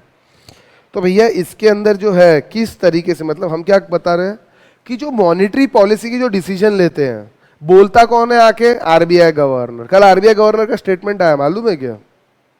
Shrikant दास है ना आरबीआई गवर्नर, कल उनका स्टेटमेंट आया। और इतना बैंकों के ऊपर, जो बैंक कौन सी, ये अपनी एसबीआई जैसी ये सब बैंक, अब उनका जोर तो नेशनलाइज पे ही चलेगा ना, प्राइवेट तो वैसे भी अच्छा परफॉर्म कर रही है। बहुत चिल्लाया ने प्रेस कॉन्फ्रेंस में, बहुत चिल्लाया कि बैंक को हम इतना समझा रहे हैं, एक्सेस लिक्विडिटी बैंक के पास पड़ी है, फिर भी बैंक लोन नहीं दे रही है, ऐसा नहीं वैसा नहीं, हम ऐसा कर देंगे वैसा कर देंगे, स्टेट बैंक को ऐसा कर, बहुत कुछ बोला। अब स्टेट बैंक भी क्या करेंगी, किसी को भी लोन दे देंगी क्या? मेरे पैसे हैं, मुझे किसको लोन देना मुझे डिसाइड करना पड़ेगा ना। ढंग के लोग है ही नहीं लोन देने के लिए, तो किसी को भी आप पैसा दे दूंगे क्या? इसका मतलब पैसा कमाने के लिए। स्टेट बैंक को लॉस भी इस कारण से हुआ है, एक्सेस फंड्स इतने पड़े हैं उनके पास, एफडी लोग करते जा रहे हैं, और एफडी के अगेंस्ट में इंटरेस्ट देना पड़ रहा है, सेविंग अकाउंट के अगेंस्ट में रोज इंटरेस्ट देना पड़ रहा, लेकिन आने के लिए इंटरेस्ट है नहीं, एनपीए बढ़ता जा रहा। तो करेंगे क्या? एसबीआई भी क्या करेंगे? जबरदस्ती मिनिमम बैलेंस चार्जेस लगाओ, कुछ तो भी दूसरा काम से पैसा कमा रहा, ठीक है। तो कल बहुत चिल्लाया आरबीआई गवर्नर ने कि लोन बांटो बांटो बांटो। लोन बांटेंगे तो भैया वापस वसूल भी तो करना पड़ता है ना, बोलने से क्या होता है? यस और नो? चलो जान दो, उनके बीच की बात है, अपने क्या करना है, जब आप आरबीआई गवर्नर बनोगे तब देखना, ठीक है। The monetary policy framework agreement. अभी एग्रीमेंट क्या होती है, कैसे, मतलब ये हम लोग जो पढ़ रहे हैं ना, जो मॉनेटरी पॉलिसी बनी, जो रिजर्व बैंक जाके बड़बड़ करके जा रहा है, ये कैसे बनती है? किस कौन सा ऑर्गेनाइजेशन इसको बनाता है, वो ऑर्गेनाइजेशन का स्ट्रक्चर क्या है, मतलब उसमें कौन लोग बैठते हैं, चेयरपर्सन कौन है, रिजर्व बैंक का गवर्नर भी बैठते हैं क्या, ये सब कुछ इसके अंदर लिखा हुआ है। सेंट्रल गवर्नमेंट का क्या रोल है, ये सब इसमें लिखा हुआ है। देखिए मॉनेटरी पॉलिसी में आरबीआई का तो रोल है, लेकिन सेंट्रल गवर्नमेंट का भी रोल है, कोई ना कोई बैठता ही होगा, ठीक है। वही सब चीजें यहाँ पे लिखी हुई है। एक बार पढ़ते हैं। The reserve bank act was amended on June 27, 2016 for giving a statutory backing to the monetary policy framework agreement and setting up a monetary policy committee। थोड़ी देर बाद आपको ये समझ में आ जाएगा ये कमेटी क्यों बनाई गई है, थोड़ी देर बाद। कब बनाई बेटा कमेटी, बस तारीख देख लो। रिजर्व बैंक एक्ट को अमेंड किया गया, 1934 की एक्ट को गवर्नमेंट ने अमेंड किया। कब किया, जून 27, 2016। ये प्रेजेंट जो गवर्नमेंट है उन्होंने अमेंड किया, काय के लिए, for giving a statutory banking, मतलब कोई चीज एक्ट को अमेंड करते हैं मतलब एक्ट में वो चीज डाल रहे हैं, ठीक है। कानून के तहत एक मॉनेटरी पॉलिसी फ्रेमवर्क एग्रीमेंट बनाई गई कि हम एक मॉनेटरी पॉलिसी बनाएंगे। अब इसके बाद कुछ हुआ था 2016 में ही, डिमोनेटाइजेशन कब हुआ था, ठीक है। यानी किसके हाथ में मॉनेटरी पॉलिसी डिसाइड करना, ये लॉ बनने के बाद, गवर्नमेंट के हाथ में नहीं। ये लॉ बनने के बाद मॉनेटरी पॉलिसी एक कमिटी बनेगी। देखो चीज समझो, आरबीआई एक्ट 1934 में अमेंडमेंट लाया गया। क्या अमेंडमेंट लाया, कब लाया, 27 जून 2016 को। मतलब क्या अमेंडमेंट ला रहे हैं कि भैया मॉनेटरी पॉलिसी जो डिसीजन लिए जाएंगे उसको स्टैट्यूटरी बैकिंग देना है। स्टैट्यूटरी बैकिंग यानी जो डिसीजन रहेंगे वो लॉफुल रहेंगे, और लॉ के तहत किसी कमिटी को हम रिस्पॉन्सिबल बना रहे हैं स्टैट्यूटरी डिसीजन लेने के लिए, सॉरी ये वाले डिसीजन लेने के लिए, मॉनेटरी पॉलिसी रिलेटेड डिसीजन लेने के लिए। तो किसको बना रहे हैं, एक कमिटी बना रहे हैं। क्या कमिटी, एक सेटिंग अप करना है, एक कमिटी बनानी। इस कमिटी का नाम रहेगा मॉनेटरी पॉलिसी कमिटी। यानी अब डिसीजन कौन लेगा मॉनेटरी पॉलिसी रिलेटेड, कौन सी पॉलिसी लाना, क्या लाना, मॉनेटरी पॉलिसी कमिटी डिसीजन लेंगी। ये कानून में पास कर दिया। अब सोच के देखो, पहले मॉनेटरी पॉलिसी बनाना किसका काम था, सिर्फ रिजर्व बैंक का काम था, गवर्नर के हाथ में सब कुछ था। अब ये कमिटी बनाई है तो सिर्फ आरबीआई के लोग बैठेंगे कि गवर्नमेंट अपनी भी पंचायती करेंगी, क्या लगता है, चलो ये देखो 6 मेंबर रहेंगे। मॉनेटरी पॉलिसी कब बनाई, कमिटी कब बनाई, सितंबर 2016 में। देखो प्लानिंग देख लो आप। इसके बाद भी आप लोग की आंखें बंद है तो मैं कुछ नहीं कर सकता, ठीक है। एक आरबीआई गवर्नर बैठेगा चेयरपर्सन, सेकंड बैठेंगे आरबीआई डेप्यूटी गवर्नर। अब ये दोनों को तो घर में दादा दादी को सबसे पहले कुर्सी पे बिठाना पड़ता है कि नहीं पड़ता है, ठीक है। लेकिन घर में पंचायती किसकी चलती है, दादा दादी की थोड़ी चलती है, उनको सिर्फ सामने करना पड़ता है, बस सामने कर दिया। और एक आरबीआई का ऑफिसर जिसको नॉमिनेट कौन करेगा, आरबीआई बोर्ड। और बचे 3 रहेंगे कौन, सेंट्रल गवर्नमेंट के आदमी आके बैठ गए। समझ लो चीज, यानी क्या, central government employ, government nominees representing government of India who are person, हुई अक्कल वाले पर्सन चाहिए, ability, integrity, having the knowledge, experience in the field of economics etcetera etcetera. बराबर है। यानी अब हुआ क्या, कोई भी मॉनेटरी पॉलिसी डिसीजन कौन लेगा, आरबीआई एंड गवर्नमेंट। 3 आदमी उनके, 3 आदमी अपने। पहले ऐसा नहीं था, आरबीआई को पूरी छूट देके रखा था कि भैया आप अपने हिसाब से मॉनेटरी पॉलिसी बनाओ। लेकिन आरबीआई एक्ट में ही चेंज कर दिया कि कमिटी चीज डिसाइड करेंगी। और कमिटी के अंदर कौन बैठेंगे, 3 आदमी हमारे बैठेंगे, 3 आदमी आपके बैठेंगे। तो अब कमिटी क्या डिसीजन देंगी, जो भी डिसीजन देंगी, क्या वो सेंट्रल गवर्नमेंट इन्फ्लुएंस्ड रहेंगे कि नहीं रहेंगे। इसीलिए रघुराम राजन ने चेयरमैन पद से इस्तीफा दे दिया, भैया मैं नहीं कर सकता ऐसे में काम। देख लो, उसके बाद इसका रेजिग्नेशन आया था, इसके पहले ही आ गया था वैसे रेजिग्नेशन। वो कमेटी बनाने के खिलाफ थे, उन्होंने रेजिग्नेशन दे दिया, भैया मैं नहीं कर सकता। तो फिर ठीक है, कोई बात नहीं, इनको बना दो, अपने उर्जित पटेल जी को। ये देखो,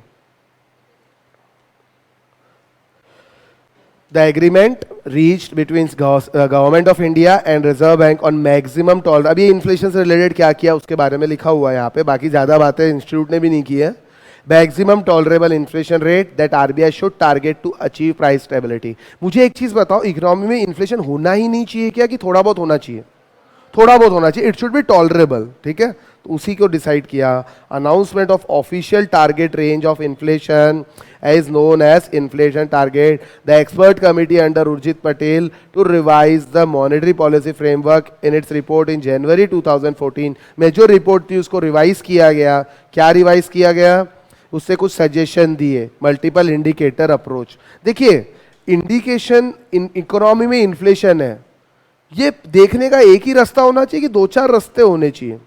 फॉर एग्जाम्पल, आपके हार्ट में ब्लॉकेज, सॉरी, आपके हार्ट में कोई प्रॉब्लम, आपके यानी किसी और के, मिस्टर एक्स नाम के एक आदमी के हार्ट में समझ लीजिए ब्लॉकेज है, तो क्या रास्ता रहता है ब्लॉकेज पता करने का? वो एंजियोग्राफी होती है, ठीक है। अब मुझे एक चीज बताओ, अगर एक डॉक्टर ने बोला एंजियोग्राफी हो गई, आपको बाईपास, एंजियोग्राफी हो गई, आपके ब्लॉकेज, आपको बाईपास कराना पड़ेगा, तो आप उसकी बात मान लोगे कि सेकंड ओपिनियन के लिए एक दो जगह जाओगे? एकदम से कुछ भी कर देते क्या? नहीं। वैसे ही इन्होंने बोला एक इंडिकेटर नहीं होना चाहिए इन्फ्लेशन के, तीन चार इंडिकेटर होने चाहिए कि भैया ऐसा भी हो रहा है, ऐसा भी हो रहा है, ऐसा भी हो रहा, तो हम मानेंगे कि इकोनॉमी में इन्फ्लेशन है, नहीं तो हम नहीं मानेंगे। तो एक इंडिकेटर को हटा के तीन चार इंडिकेटर लाए। तो उसके अंदर भी कुछ लिखा है कि भैया ये जो कंसल्टेशन होगा हर 5 साल में, हर साल नहीं करते बैठेंगे, एवरी 5 ईयर्स। हमारी गवर्नमेंट 5 ईयर्स प्लान बनाती है, सुना होगा आपने, 12th 5 ईयर प्लान प्रेजेंट ही चल रहा है। Inflation target is to set by Government of India in consultation with RBI once in every 5 years. Accordingly, क्या क्या किया गया देख लो। The central government has notified 4% consumer price index inflation as target for period from 5 August 2016 to March 31, 2021 with upper tolerance limit of 6% and lower tolerance limit of 2%। मतलब क्या हुआ? 4, 6, 2, 4% inflation होना चाहिए, कोई प्रॉब्लम नहीं है। ज्यादा से ज्यादा हम सहन करेंगे 6 तक, 6 तक भी आया तब तक हम कुछ नहीं करेंगे, कम से कम हम करेंगे सहन 2 तक। 2 से नीचे जा रहा मतलब रिसेशन हो गया, 6 के ऊपर जा रहा मतलब इन्फ्लेशन हो गया। अगर ऐसा कुछ रहा, 2 से नीचे जाना और 6 से ऊपर जाना, तो गवर्नमेंट एक्ट करेंगी। और ये क्या हो गई? 2 से 6 क्या हो गई? Tolerance limit. आई बात समझ में? अभी इन्होंने डिसाइड किया, बहुत दिमाग से डिसाइड किया होगा, सीधी सी बात है। अब ये मत पूछना सर 2 क्यों, सर 1.5 क्यों नहीं, 2.5 क्यों नहीं, तो भैया उन्होंने डिसाइड किया, मैं क्या कर सकता है इसमें? जिस दिन मैं कमिटी में बैठूंगा उस दिन सोचूंगा, ठीक है। आगे, RBI is mandated to publish, एक और चीज की, mandated, compulsory to publish a monetary policy report every 6 month. हर 6 महीने आपको मॉनेटरी पॉलिसी जो आपने लगाई है उसको वापस एनालिसिस करना पड़ेगा और एक रिपोर्ट बना के देना पड़ेगा, explaining the sources of inflation and the forecast of inflation for the coming period of 6 to 18 month. अब ये करना तो 5-5 साल में एक बार है, लेकिन हर 6 महीने एक रिपोर्ट बनानी है, और वो 6 महीने की रिपोर्ट में आगे आने वाले 6 से 18 महीने में क्या होने वाला है इसका एक फोरकास्ट भी देना पड़ेगा। वेदर वाले फोरकास्ट कैसे देते हैं? आज बारिश होंगी, आज नहीं होंगी, वैसे आरबीआई को भी फोरकास्ट करना पड़ेगा कि आगे इन्फ्लेशन कितना रहेगा, क्या रहेगा, और उसके क्या कारण है कि इन्फ्लेशन बढ़ जाएगा। एग्जाम्पल, क्रूड ऑयल के रेट बढ़ गए, क्रूड ऑयल के रेट बढ़ रहे हैं तो आरबीआई बोलेगा भैया पेट्रोल के रेट बढ़ेंगे, पेट्रोल के रेट बढ़ेंगे तो ऑब्वियसली इन्फ्लेशन बढ़ेगा। इन्फ्लेशन क्या होता है? Consumer price index. मैंने आपको बताया था, कंज्यूमर के बास्केट की 30 कमोडिटीज पकड़ी है इन लोगों ने, और वो 30 कमोडिटीज जो कंज्यूमर आम आदमी खरीदता है उसका पूरा प्राइस का एनालिसिस किया जाता है। इसको बोलते हैं इन्फ्लेशन। उनके भाव बढ़ते हैं तो इन्फ्लेशन है, भाव कम हो रहे तो इन्फ्लेशन नहीं है। जो नॉर्मल हिंदुस्तान की 125 करोड़ में से 100 से ज्यादा करोड़ लोग जो चीजें रोज कंज्यूम करते हैं वो चीजों का एनालिसिस किया जाता है। यही बात समझ में? और एक और चीज है इसमें, The following factors are notified by central government as consulting a failure to achieve the inflation target। अगर ये टारगेट जो इन्होंने सेट किया, क्या सेट किया? हर साल इन्फ्लेशन 4% होना चाहिए, 6 से ज्यादा नहीं जाना चाहिए, 2 से कम नहीं होना चाहिए, टारगेट सेट कर लिया, तो फेलियर कब कहलाएगा? जब ये सही में 6 के ऊपर चला जाएगा और 2 के नीचे जाएगा तो क्या कहलाएगा? Failure. You have failed to achieve the target, simple.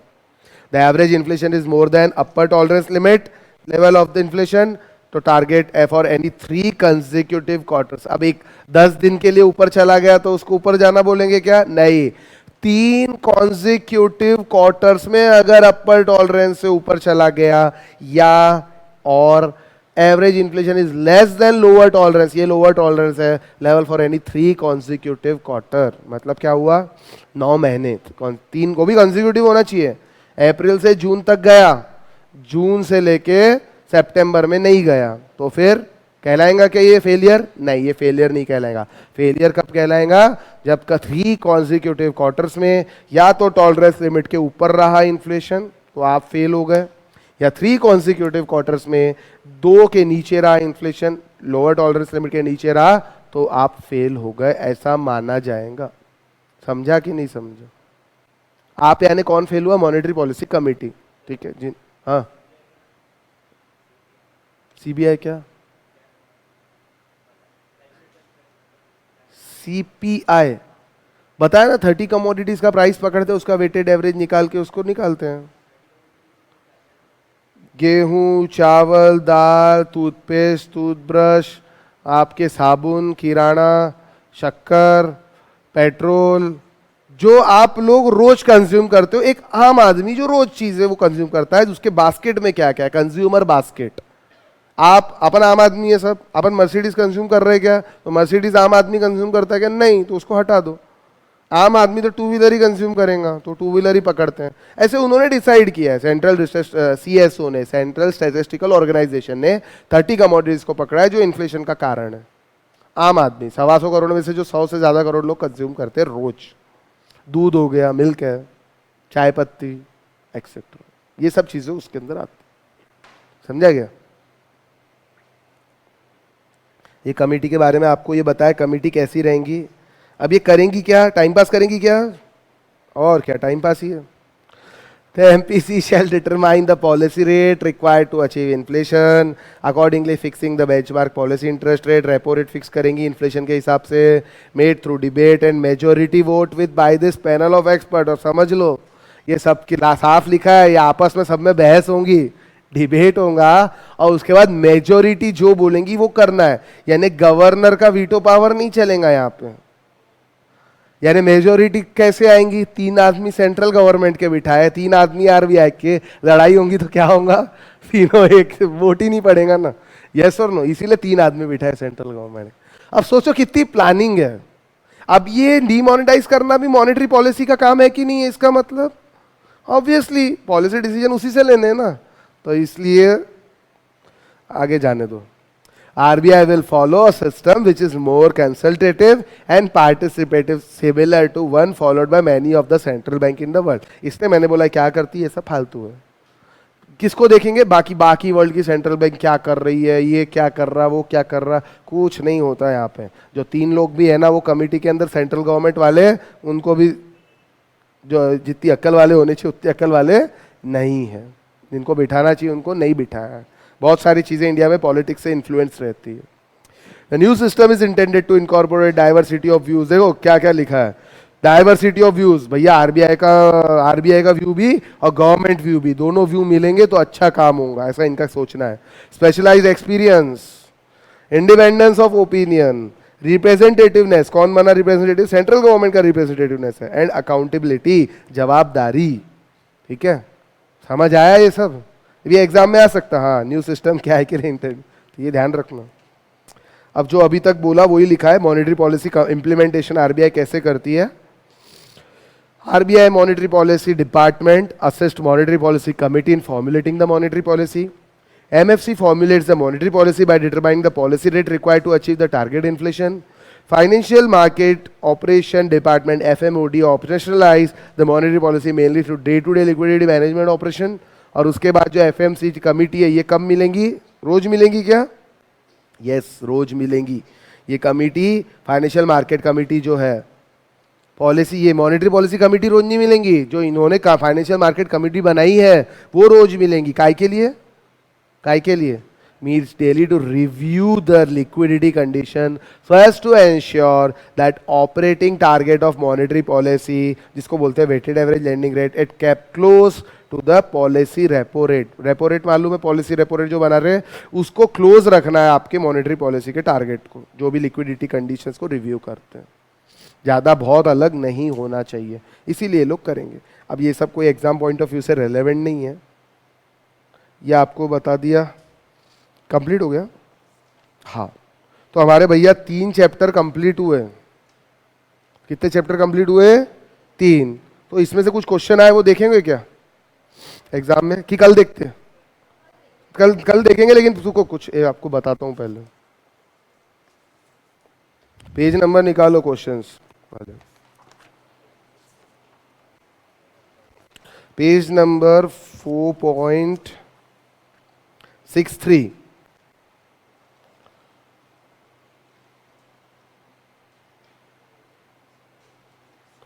Page number 4.63 के ऊपर एक 7th का बी पार्ट है,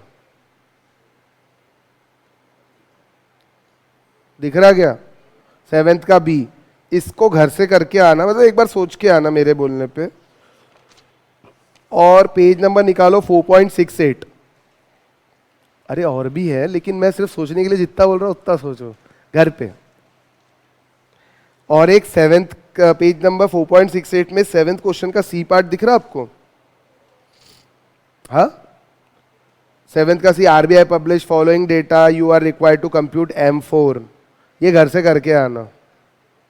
पेज नंबर 4.68 के ऊपर क्वेश्चन नंबर 7th का सब क्वेश्चन सी, ये घर से करके आना। और देखो, role of monetary policy committee में बोला ना इंपॉर्टेंट है, ये एग्जाम में पूछ चुके हैं। Question number 8 sub question B का सब question second. Question number 8 sub question B, sub question 2, Roman 2। दिख रहा है क्या? Role of monetary policy committee. बाकी तो इसमें कुछ है नहीं, बाकी फिर 4th चैप्टर में। ठीक है, ये 2 चीज घर से करके आना। हम लोग दोनों पेपर डिस्कस करेंगे क्लास में, लेकिन ये 2 चीज पहले घर से सोच के आओ। ठीक है, अगर सही सोच लिया तो समझ लूंगा मेरा पढ़ाना सफल हो गया। ठीक है, अगर नहीं सोचा तो फिर देखते क्या करना। बिना पढ़े सोचना, पढ़ना ही मत। बिना पढ़े करके देखना क्या आता कि नहीं आता। वैसे भी घर पे कहाँ पढ़े होंगे आपने अभी तक, है कि नहीं? चलिए आ जाए आगे। Chapter number 4, international trade. अब ऐसा है, टोटल 14 यूनिट्स का आपका सिलेबस है। 14 में से 9 यूनिट्स हम कंप्लीट कर चुके हैं, बचे यूनिट्स 5। और अगर सब कुछ ठीक रहा तो next Sunday would be the last day ये क्लास का। ठीक है, कंप्लीट हो जाएंगे हमारी, नेक्स्ट संडे तक कंप्लीट हो जाएंगे।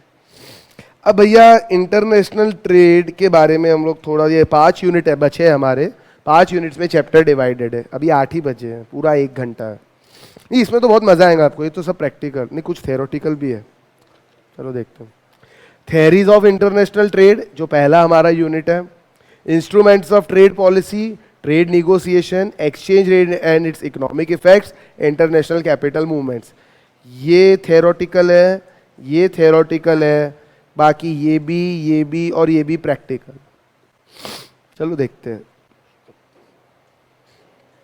पहला unit theories of international trade. ये यूनिट सिंपल है और 2 पार्ट में बटा हुआ है। 2 पार्ट यानी क्या?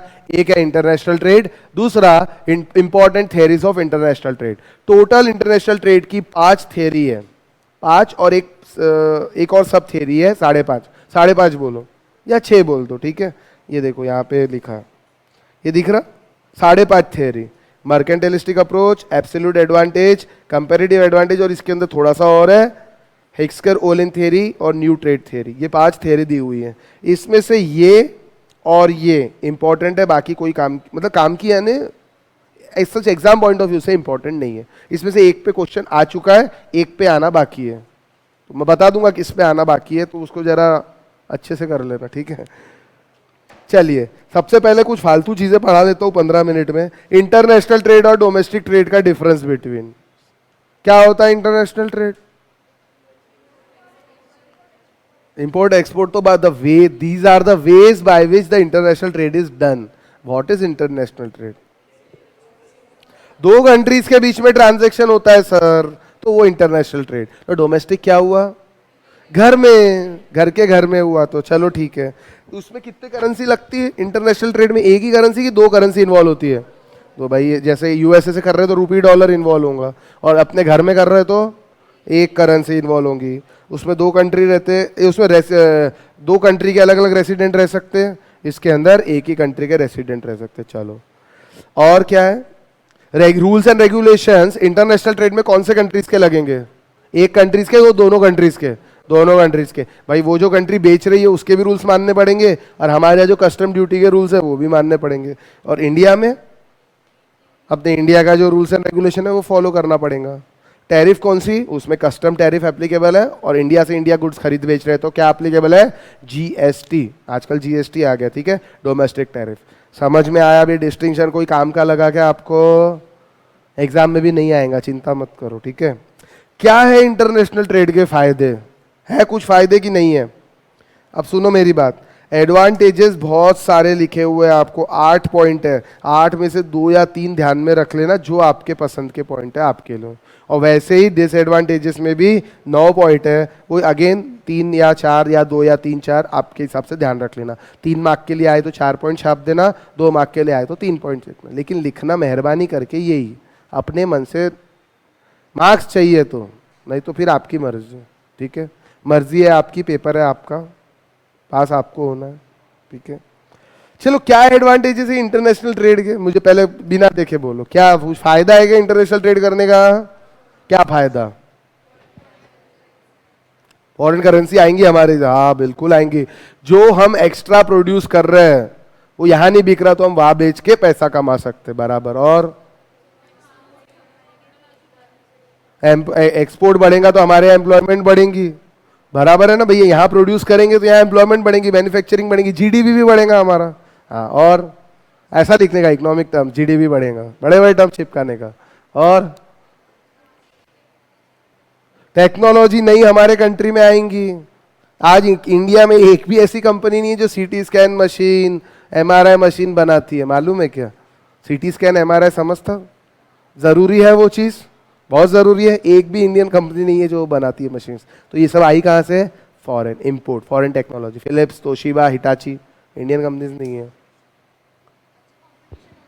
हाँ मार्केट में कंपटीशन होगा, ठीक है, बोल सकते हैं। और बस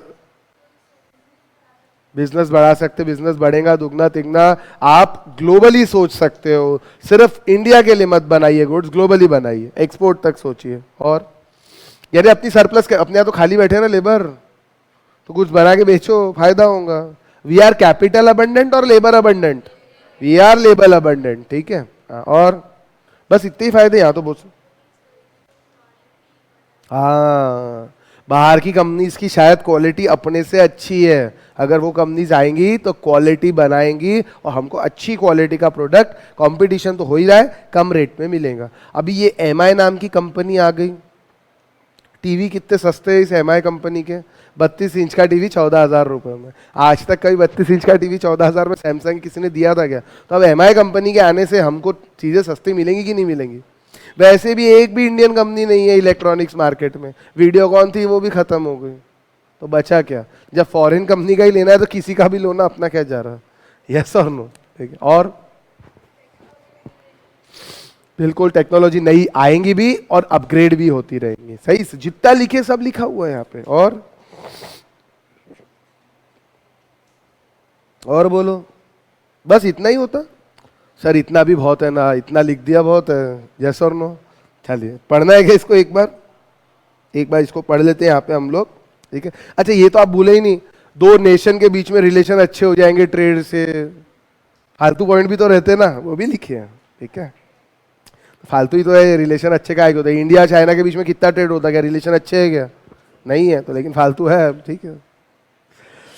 International trade is a powerful stimulus to economic efficiency and contributes to economic growth and rising income, ठीक है भाई। आपकी इनकम भी बढ़ती है और इकोनॉमिक ग्रो भी होती है हमारी एक्सपोर्ट बढ़ने से। तो ये एडवांटेजेस तो बोल दिया, डिसएडवांटेज भी होते होंगे ना। इंटरनेशनल ट्रेड के सिर्फ एडवांटेजेस है कि डिसएडवांटेजेस भी है? किसी भी चीज के एडवांटेज भी रहते हैं और डिसएडवांटेज भी रहता है। डिसएडवांटेज बाद में देखते हैं, पहले अच्छी अच्छी बातें कर लेते हैं, ठीक है। As a result of international trade, company would enlarge their manufacturing capabilities and will be benefited as economies of large scale production. एक चीज हमेशा ध्यान रखना, economies of large scale का benefit मतलब क्या होता है? जब भी हम large scale पे किसी चीज का प्रोडक्शन करते हैं, पर यूनिट कॉस्ट कम हो जाती है। तो पर यूनिट कॉस्ट कम होंगी तो हम मार्केट में भी, फॉरेन मार्केट में भी कम में देंगे और हमारे डोमेस्टिक मार्केट में भी हम कम में बेचेंगे, ठीक है। तो इसका फायदा मिलेगा। आगे Competition from foreign goods compel manufacture, especially in developing countries, to enhance efficiency and profitability by adoption of cost reducing technology and business practices. Foreign वाले सस्ते goods लेके आएंगे, अच्छे लेके आएंगे, तो उनको देखा दे कि हम भी हमारे goods की cost कम करने की, quality efficiency बढ़ाने की कोशिश करेंगे. Trade provide access to new market and new material and enables the sourcing of inputs and components internationally at competitive price. India में मान लीजिए कोई मैन्युफैक्चरर है, वो आपको महंगा दे रहा है, तो आप वर्ल्ड के किसी भी सप्लायर से गुड्स बुला सकते हो. ठीक है, तो इससे आपके प्रोडक्ट की क्वालिटी एंड प्रोडक्ट की प्राइस दोनों कम होने में मदद मिलती है.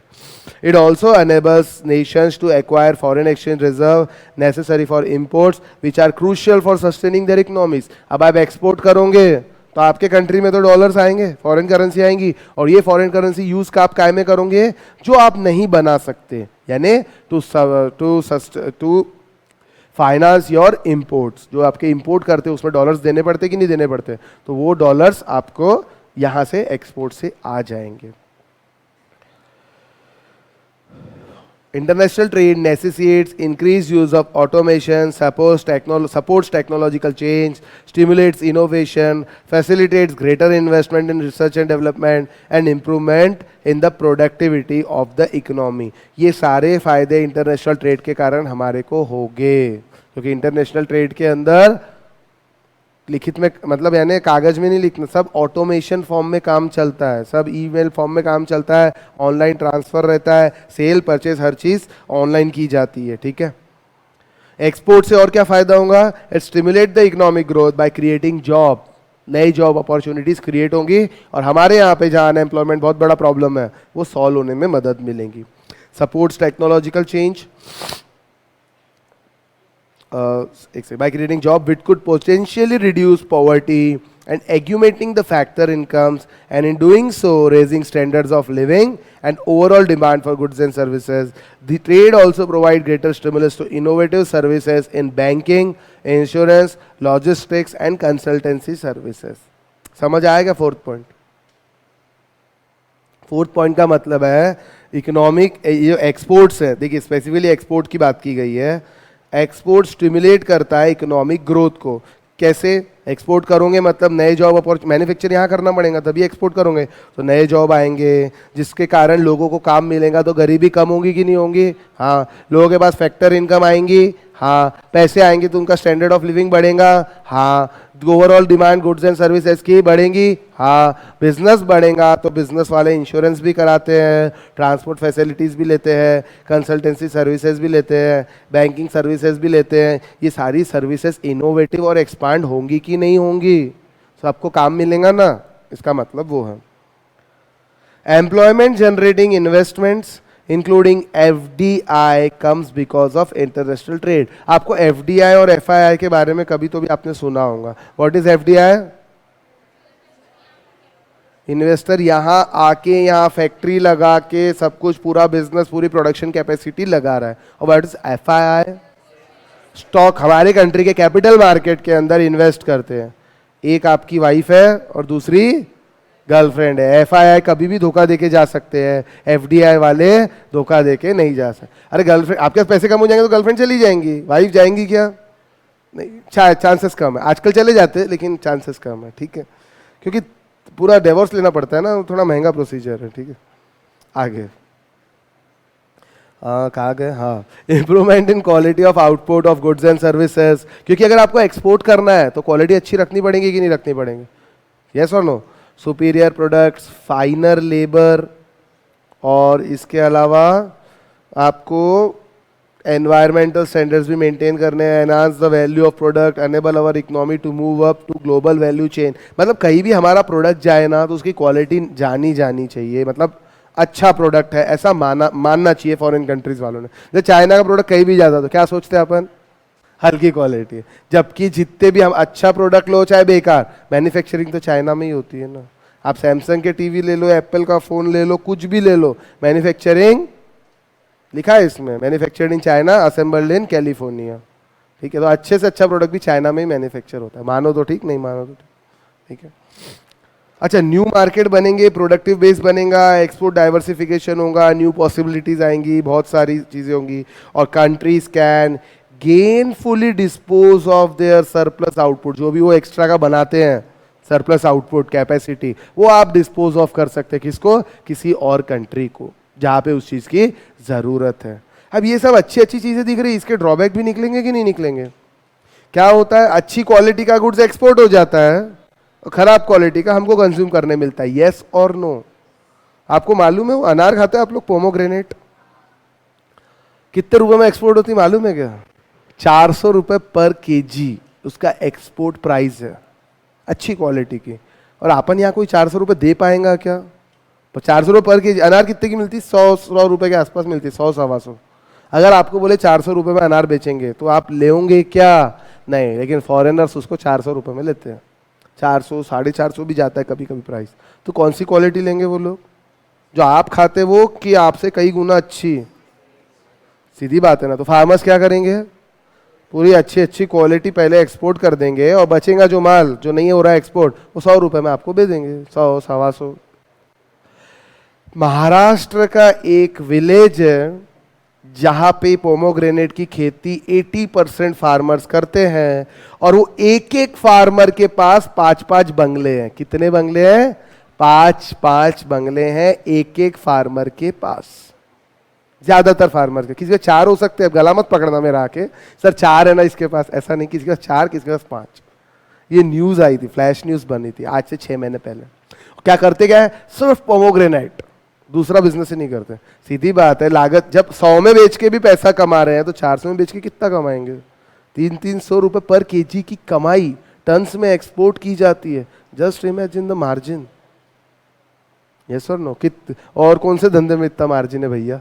ठीक है, एग्रीकल्चर सबसे बेनिफिशियल बिजनेस है। अगर कोई अकल से प्रॉपर मॉडर्न टेक्निक से एग्रीकल्चर करे ना, तो जितनी कमाई एग्रीकल्चर में उतनी किसी चीज़ में नहीं है। हमारे यहाँ प्रॉब्लम ये है, अंडर डेवलप टेक्निक्स है सारी एग्रीकल्चर की, एग्रीकल्चर पुरानी टेक्निक्स है, फार्मर के पास पैसा नहीं है। आप देखना, जो अमीर फार्मर रहेगा ना वो क्या पैसे ही कमाता है, और जो गरीब फार्मर रहता है वही सुसाइड करता है। ये हमेशा देखना, अमीर फार्मर और अमीर बनते जा रहा है, गरीब फार्मर बेचारा प्रॉब्लम में है। आई बात समझ? चलो जाने तो अपने क्या करना। Trade also contribute human resource development by facilitating fundamental and applied research and exchange of know-how। know-how मतलब patent, trademark, know-how रहता है ना, वो सब चीजें दूसरे कंट्री से हमारे कंट्री में आती है और जाती भी है। And the best practice between the trade partners। Trade strengthen the bonds between nation by bringing, ये फालतू चीजें, by bringing citizen of different countries together, mutually beneficial exchange, and thus promotes harmony and cooperation among the nation। Hindi चीनी भाई भाई बोलते हैं ना कई बार, बस वो चीज। तो अब बताओ ये डिसएडवांटेजेस क्या? पहले बोलो, आप लोग बोलो, बोलो बोलो, डिसएडवांटेज क्या? कोई डिसएडवांटेज नहीं है। फॉरेन पे डिपेंडेंसी हो जाएंगी हमारी, जब सब कुछ इंपोर्ट करने की आदत हो गई तो फॉरेन डिपेंडेंसी ऑन गुड्स। और हाँ, अच्छी क्वालिटी की चीजें हमको कंज्यूम करने नहीं मिल रही क्योंकि फॉरेनर्स का प्राइस ज्यादा पे कर रहे हैं, तो उस वजह से हमारे यहाँ के लोग क्या करेंगे, ज्यादा पैसे कमाने के चक्कर में अच्छी क्वालिटी के गुड्स बाहर भेजें। अब जैसे oranges, Nagpur is famous for oranges, लेकिन सबसे घटिया क्वालिटी के ऑरेंजेस अपन कंज्यूम करते हैं, और जो बेस्ट क्वालिटी अपने को देखने ही नहीं मिलती, वो सारी के सारी या तो एक्सपोर्ट हो जाएंगी आइदर टू फॉरेन कंट्रीज और to other states. Other states में भी एक्सपोर्ट की जाती है, ठीक है, मतलब भेज देते डोमेस्टिकली। और क्या, बस इतना ही।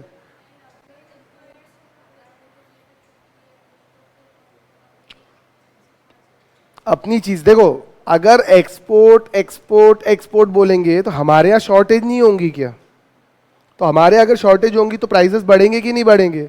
जैसे दाल के प्राइसेस क्यों जब भी इस टाइप की चीजें होती है, ओनियंस, दाल के प्राइस बढ़ते हैं, तो गवर्नमेंट सबसे पहले क्या करती है, एक्सपोर्ट बैन करती है और इंपोर्ट खोल देती है, ठीक है। तो ऐसी प्रॉब्लम्स एक्सपोर्ट के कारण आती है। और जो आपने बोला कि भैया, क्या बोला था आपने अभी, यहाँ इंपोर्ट के ऊपर ओवर डिपेंडेंस भी हो जाता है हमारा। मतलब जैसे कोई भी चीज़ हम खुद बनाना नहीं चाहते, सस्ती मिल रही तो एक काम करो इंपोर्ट कर लो, तो ये चीज़ें भी एक्सेसिव स्ट्रेस बोलते हैं इस चीज़ को एक्सपोर्ट पे। और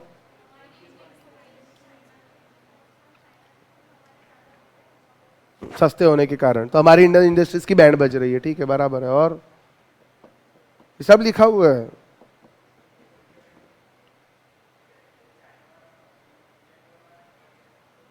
दिवाली के टाइम क्या चाइना वाले, हाँ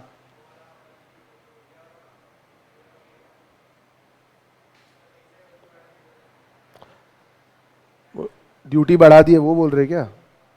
तो वो तो डिसएडवांटेज थोड़ी हो गया। वो डिसएडवांटेज कैसे हुआ? वो तो इंडिया को फायदा मिल रहा है ना, ड्यूटी ज्यादा मिलेंगी। हाँ उन्होंने अपने प्रोडक्ट्स के ऊपर बढ़ा दिए है। हाँ तो इस, हाँ ये तो रहता है, ठीक है। तो इसको कुछ और तरीके से नहीं बोल सकते आप? बोल सकते हैं, बताओ क्या? जो नेशन गरीब रहता है ना उसको हर आदमी एक्सप्लॉइट करता है। जैसे गरीब आदमी को हर आदमी एक्सप्लॉइट करता है, अब ट्रेड हो रहा है तो ऑब्वियसली अमीर और गरीब के बीच में ही हो रहा है ट्रेड।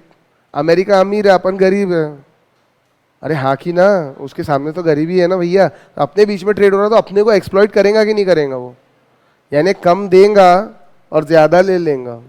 ऐसा होता है कि नहीं होता है? तो इंटरनेशनल ट्रेड में जो नेशन वीक और पुअर है वो हमेशा एक्सप्लॉइट होता है, और जो नेशन स्ट्रांग और पावरफुल है उसके हमेशा मजे रहते हैं। ये सबसे बड़ा ड्रॉबैक है। और हाँ, इंपोर्ट ओरिएंटेड कंट्री तो फॉरेन करेंसी देनी पड़ेगी, तो हमारे स्टॉक और रिजर्व का क्या होगा फॉरेन करेंसी के, ठीक है। इसको बोलते हैं over dependence on foreign trade.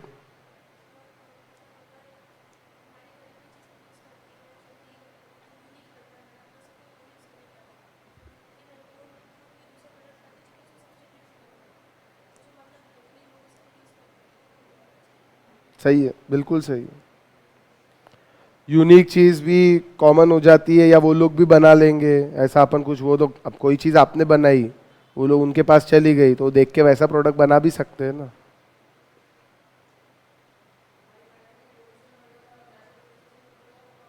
Hmm, excuse me. USA सबसे ज्यादा ये काम कर रहा है, बताता हूँ। कौन सा काम? एक्सेसिव जो आपके रिसोर्सेस है। अब हमारे यहाँ कोल सबसे ज्यादा है। कोल देखिए, इंडियन पेपर इंडस्ट्री है फॉर एग्जांपल। अब चाइना आज की तारीख में सारे पेपर इंडिया से इंपोर्ट कर रहा है, क्योंकि वहाँ पोल्यूशन ऑलरेडी बहुत है, और paper industry is the most polluting industry. तो भैया एक काम करो, यहाँ मैन्युफैक्चर मत करो, इंडिया मैन्युफैक्चर मत करो।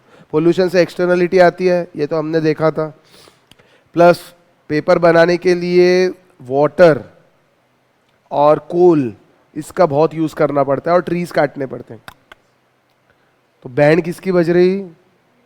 इंडिया के नेचुरल रिसोर्सेज की बैंड बज रही कि नहीं बज रही? सिर्फ थोड़ा सा फॉरेन एक्सचेंज कमाने के चक्कर में एक्सेसिव प्रोडक्शन हम लोग कर रहे हैं और चाइना में एक्सपोर्ट कर रहे हैं, और हमारे यहाँ के नेचुरल रिसोर्सेस खत्म होते जा रहे, डिप्लीट होते जा रहे हैं इस इंटरनेशनल ट्रेड के कारण। एक दिन खत्म हो जाएंगे तो फिर हम क्या करेंगे? उधर से इंपोर्ट करेंगे तो वो लोग दिमाग नहीं लगाएंगे क्या फिर? अमेरिका कर क्या रहा है आज की तारीख में? सिर्फ कागज छाप के, कागज डॉलर छापने ने कागज ही हुआ ना। कोई इक्वल फॉरेन एक्सचेंज रिजर्व या इक्वल गोल्ड तो रखना नहीं है, कागज छाप के लोगों से चीजें खरीद रहा है। और जिस दिन लोगों को अक्ल आएंगी उस दिन उसके बाद इतने रिसोर्सेस हो जाएंगे, फिर वो अपने रेट में बेचेगा, फिर बोलेगा गोल्ड दो तो देता हूं। क्या कर लोगे आप? अब धीरे धीरे लोगों को समझ में आ रहा है, इसलिए लोग आजकल यूएस करेंसी में ट्रेड नहीं करते, अपनी करेंसी में ट्रेड करते हैं। पूरे यूरोपियन कंट्रीज अपने करेंसी में ट्रेड करने लग गए, आपके अरब कंट्रीज अपने करेंसी में ट्रेड करने लग गए, इंडिया और ईरान भी आपस में अपने करेंसी में ट्रेड कर रहे हैं। मतलब इंडिया और ईरान का जो ट्रेडिंग होंगी अब रुपीस में होंगी, इंडिया यूएई की ट्रेडिंग रुपीस में होंगी। ये सब हमारे प्राइम मिनिस्टर ने अच्छा किया है, ठीक है। तो इससे क्या होगा, हमारा जो डिपेंडेंस था डॉलर्स पे वो कम हो गया। क्या कम, क्या खत्म हो जाएगा? क्योंकि हम सबसे ज्यादा क्या इंपोर्ट करते हैं? ऑयल। ऑयल आता है अरब कंट्रीज से, उनसे हमने सेटिंग कर ली रुपीस की, तो काम ही खत्म हो गया ना भैया अपना, ज्यादातर काम कंप्लीट हो गया, ठीक है। तो इसीलिए यूएसए वाले थोड़े तिलमिलाए हुए, ईरान को ऐसा कर दूंगा, ईरान को बंद बैन कर दूंगा, ईरान पे अटैक कर दूंगा। ट्रम्प बोलते रहते ना ईरान के खिलाफ, इसीलिए। अब सऊदी अरब का तो कुछ बिगाड़ नहीं सकते, लेकिन ईरान का बहुत कुछ बिगाड़ सकते हैं। इराक को बर्बाद कर दिया अमेरिका ने तो किया, सद्दाम हुसैन को हटा के। और किसने किया? ISIS जो टेररिस्ट ऑर्गेनाइजेशन है, इसको क्रिएट करने में सबसे बड़ा रोल अमेरिका का है। वो मूवी आई थी एक था टाइगर, टाइगर जिंदा है, उसके स्टार्टिंग में ये चीज बताई थी। वो जो बगदादी है ना, वो बोलता था ये चीज कि अमेरिका ने हमको बनाया है। ठीक है, चलो जाने तो अपने को क्या करना। तो समझ में आया आपको नेगेटिविटीज ऑफ इंटरनेशनल ट्रेड? ठीक है, तो एक बार पढ़ लेते इसको भी थोड़ा सा। ठीक है, 5 मिनट लगेंगी। Possible negative labor markets outcome in terms of labor saving technology change and depress the demand for unskilled workers। बाहर से फॉरेन टेक्नोलॉजी हमारे कंट्री में आती है। जैसे पहले गड्ढा खोदना रहता था कंस्ट्रक्शन के लिए, तो बहुत सारे लेबर 100-150 लेबर हम लगाते थे, वो दिन भर 2-4 दिन में खोदते थे। आजकल क्या करते हैं, JCB मशीन लगाते हैं, वो निकाल के 1-2 दिन में खत्म। कितने लेबर का नुकसान हो गया? अनस्किल्ड लेबर 100 लेबर बेचारे काम से जो लग सकते थे वो नहीं लगे। तो अनएम्प्लॉयमेंट बढ़ेगा कि नहीं बढ़ेगा? हाँ, unskilled labour are force to work under unfair circumstances and unhealthy occupational environment. बेचारे ये लोग प्रॉब्लम में आ जाते हैं। International trade is often not equally beneficial to all nation. हर नेशन को क्या इक्वली बेनिफिशियल रहेंगी क्या? नहीं। Economic exploitation is possible when under privilege countries become vulnerable to growing political power of corporation operating globally. Google, आपके Apple और Samsung और ये सब कंपनीज ग्लोबली पावरफुल कंपनीज है। ये इंडियन गवर्नमेंट तक को इन्फ्लुएंस कर सकती है, इतना इनकी कैपेबिलिटी है। ठीक है, इनकी बात माननी पड़ती है। तो इसमें क्या हो रहा, हमारी बैंड बज रही और डोमेस्टिक एंटिटीज को तकलीफ आ रही है। डोमेस्टिक एंटिटीज को प्रॉब्लम क्रिएट हो रही है, वो फाइनेंशियली कम स्ट्रांग होते हैं, और जो फॉरेन फंड्स है, फॉरेन कंट्री कंपनीज है, वो फाइनेंशियली ज़्यादा स्ट्रॉन्गर हो जाती है। ठीक है, थर्ड, अब इंटरनेशनल ट्रेड में क्या बोला जाता है? एक्सपोर्ट करो, एक्सपोर्ट करो, एक्सपोर्ट करो, फॉरेन करेंसी लाओ। अरे सब कुछ एक्सपोर्ट करोगे तो हमारे कंट्री वालों को क्या मिलेगा? यस और नो?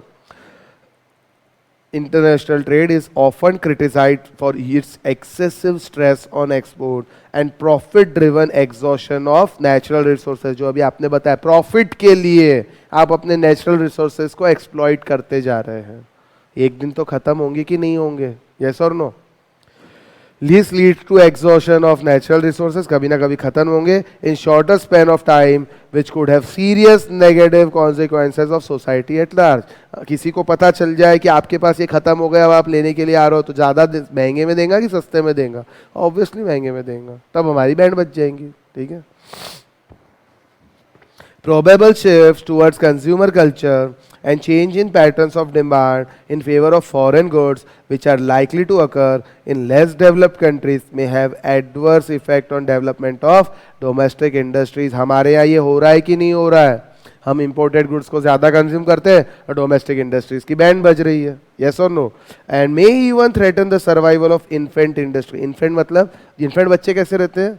जो अभी अभी पैदा हुए। तो कुछ इंडस्ट्री जो अभी अभी पैदा हुई है, अभी अभी उसने बिजनेस स्टार्ट किया है, और उसको पता चलता है कि मैं जो प्रोडक्ट बनाता हूँ वो प्रोडक्ट तो अभी इंपोर्ट होने लग गया, तो उसकी बैंड बजेंगी कि नहीं बजेंगी?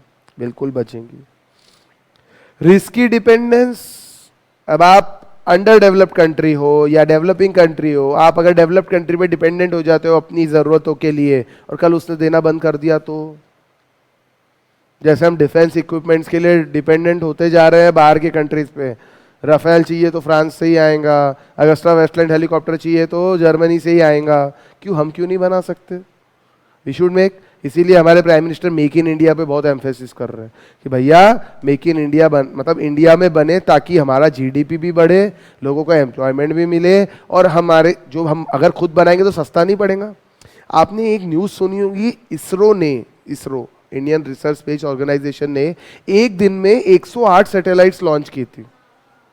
तो अपनी थी कि दूसरे की थी? दूसरे की थी। अमेरिका, नासा, इन सब की अपनी एक भी नहीं थी। अपनी तो अभी लॉन्च हो रहा है वो चंद्रयान 2, वो अपना है। मंगलयान अपना है। ठीक है, एक मूवी भी आ रही है अक्षय कुमार की इसके ऊपर, 15 अगस्त को रिलीज होंगी। ये 108 सैटेलाइट दूसरे की लॉन्च करके अपने को क्या मिला? कुछ मिला होगा तभी लॉन्च किया, इतने पगले तो हम लोग हैं नहीं। ठीक है, पैसे, बहुत लंबे पैसे मिले हैं, और उसी पैसे से हमारा चंद्रयान 2 फाइनेंस हो गया। भैया अमेरिका अगर अपने जगह से लॉन्च करे, America is the capital abundant country, labour वहां बहुत महंगा है, लेबर है ही नहीं इनफैक्ट, और हमारे यहाँ खाली बैठे हैं साइंटिस्ट, बहुत सारे साइंटिस्ट खाली बैठे हैं, अनएम्प्लॉयमेंट प्रॉब्लम है। तो एक काम करो, उन्होंने क्या किया, इंडिया को कॉन्ट्रैक्ट दे दिया, आउटसोर्स कर दिया कि भैया आप हमारे बिहाफ में इतने सैटेलाइट्स बनाओ और लॉन्च कर दो, क्या क्या टेक्नोलॉजी हम प्रोवाइड कर देंगे। तो इससे हमारे को काम मिला, काम मिला तो हमने हमारे मशीनरीज, लेबर, हमारे साइंटिस्ट का दिमाग, हर चीज़ यूज़ करके उनके लिए लॉन्च किया, तो हमने बहुत पैसे कमाए। इस अब उनको सस्ता क्यों पड़ा क्योंकि अगर वो अपने यहाँ लॉन्च करते तो उनको महंगा पड़ता, इसलिए उन्होंने वर्क आउटसोर्स कर दिया। कई बार कई कंपनीज वर्क आउटसोर्स नहीं करती, गुड्स खुद बेचती है, सर्विस के लिए किसी और को आउटसोर्स कर देती है, वैसे ही इन्होंने भी आउटसोर्स कर दिया। वो आउटसोर्स करने से हमको काम मिल गया और उनका भी काम हो गया, यस और नो। तो ऐसे हम लोग कई बार काम करते हैं। अब लेकिन इसमें कई बार उल्टा भी होता है, हम अगर किसी और पे डिपेंडेंट हो गए किसी चीज़ के लिए, तो फिर वो भाव खाएगा कि नहीं खाएगा, सीधी सी बात है ना, भाव खाएगा ना, महंगा देगा मतलब, ठीक है। Risky dependence of underdeveloped countries on foreign nations impairs economic autonomy and endangers their political sovereignty. Substantial dependence may also have severe adverse consequences in times of war and other political disturbances. अगर मान लो उस country से हमारा war हो जाता है तो फिर क्या होगा, वो देगा क्या हमारे को, वो तो सब बंद कर देगा देना जिस पे हम उस पर डिपेंडेंट थे। अगर वॉर हो जाता है या उसके किसी दोस्त के साथ हमारा वॉर हो जाता है, जैसे चाइना पाकिस्तान दोस्त है, अगर इंडिया चाइना पे डिपेंडेंट है और इंडिया पाकिस्तान वॉर हो जाता है, तो चाइना बोलेगा आज से हम आपको गुड सप्लाई नहीं करेंगे। तो कुछ कुछ प्रोडक्ट्स में तो हम चाइना पे डिपेंडेंट है कि नहीं है काफ़ी प्रोडक्ट्स में हम चाइना पे डिपेंडेंट है, ठीक है। इंडियन मेट्रो जो नागपुर मेट्रो भी चाइना पे डिपेंडेंट है, जहाज आदत ये जो डब्बे वब्बे बन के आए ना, चाइना से बन के आए हैं, मालूम है क्या, ये सब चाइनीज प्रोडक्ट्स है, ठीक है। अच्छे हैं, खराब नहीं है, बैठना उसमें कोई प्रॉब्लम नहीं। वेलफेयर ऑफ द पीपल में be ignored for sake of profit, supplier सिर्फ प्रॉफिट के बारे में सोचेगा। इंडिया के लोग भाड़ में जाओ, उनको कोई लेना देना नहीं है। देखिए एक्सेसिव एक्सपोर्ट अगर होगा may cause shortages of many commodities in our country.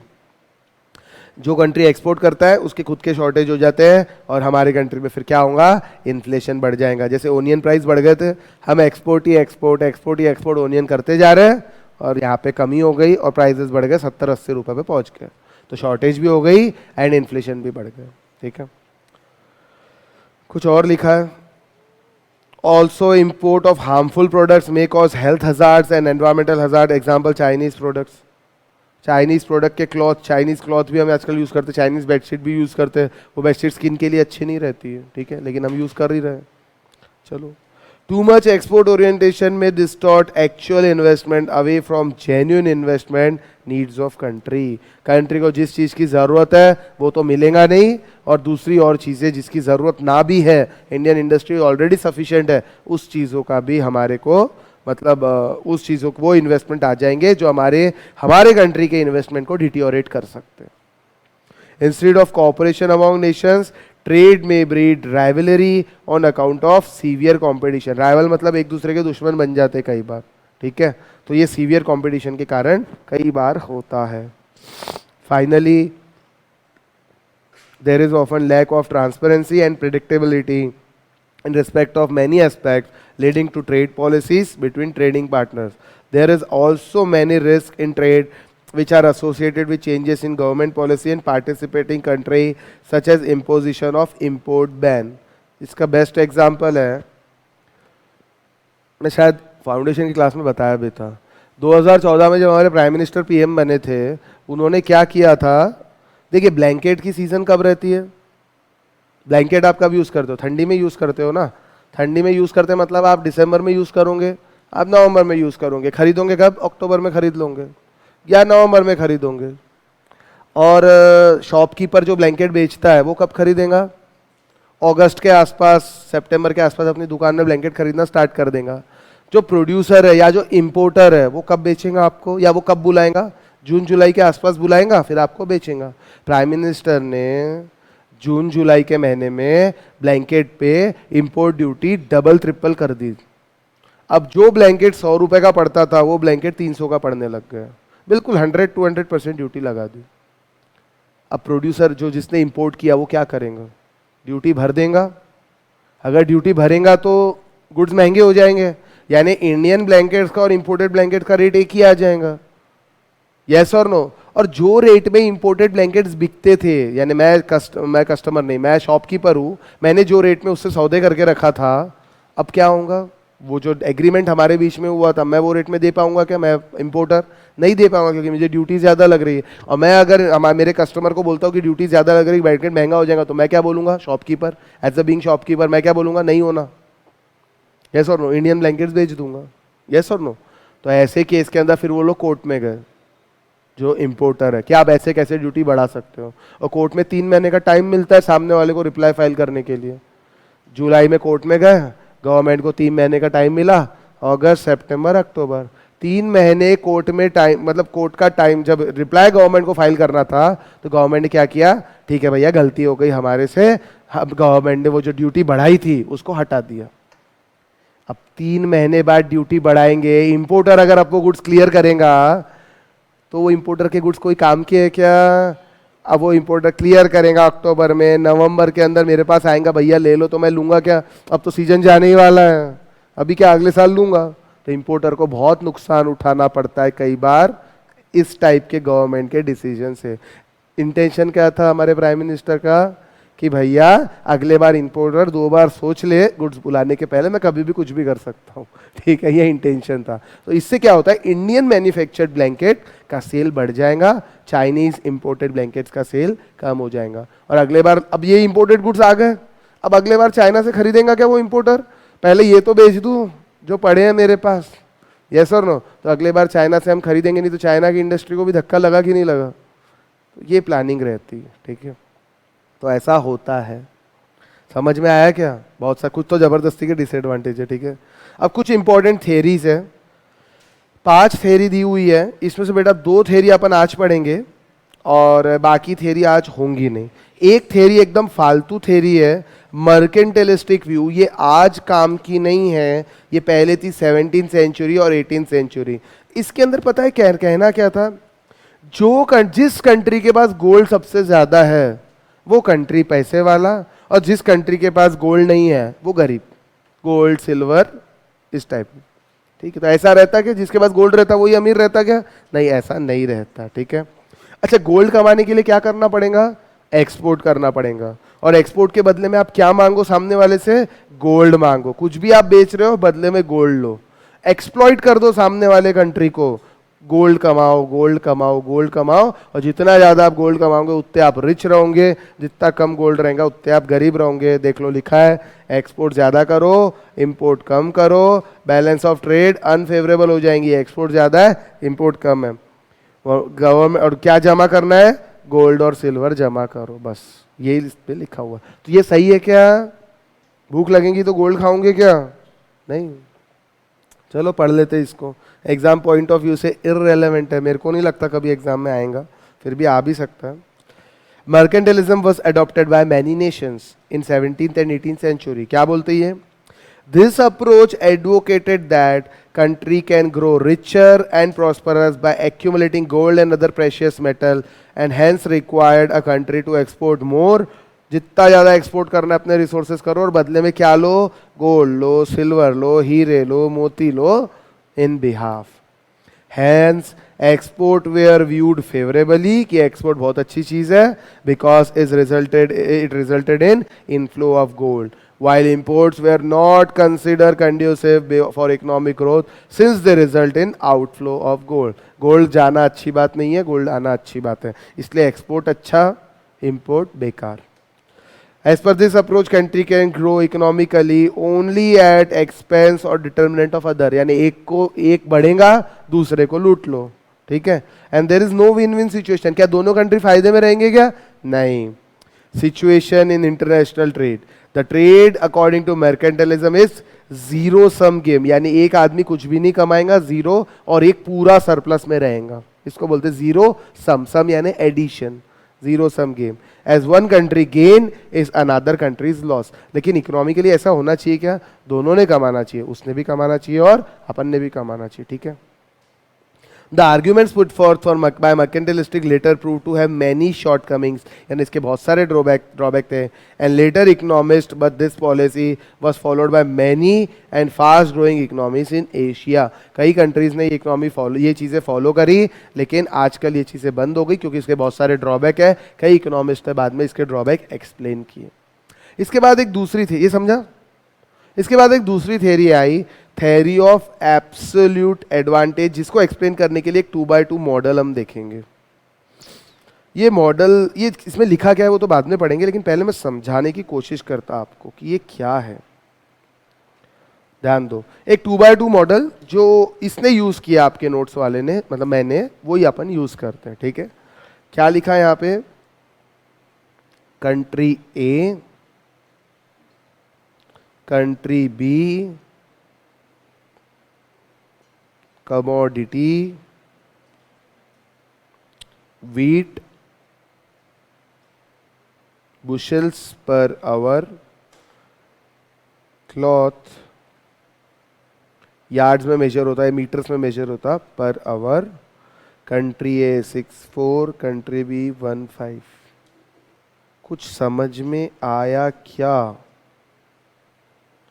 क्या ये 2x2 के मैट्रिक्स को देख के आप कुछ समझ रहे हो कि नहीं? बस मुझे इतना बताओ, क्या समझ में आता है ये मैट्रिक्स को देख के? बस इतना बता दो.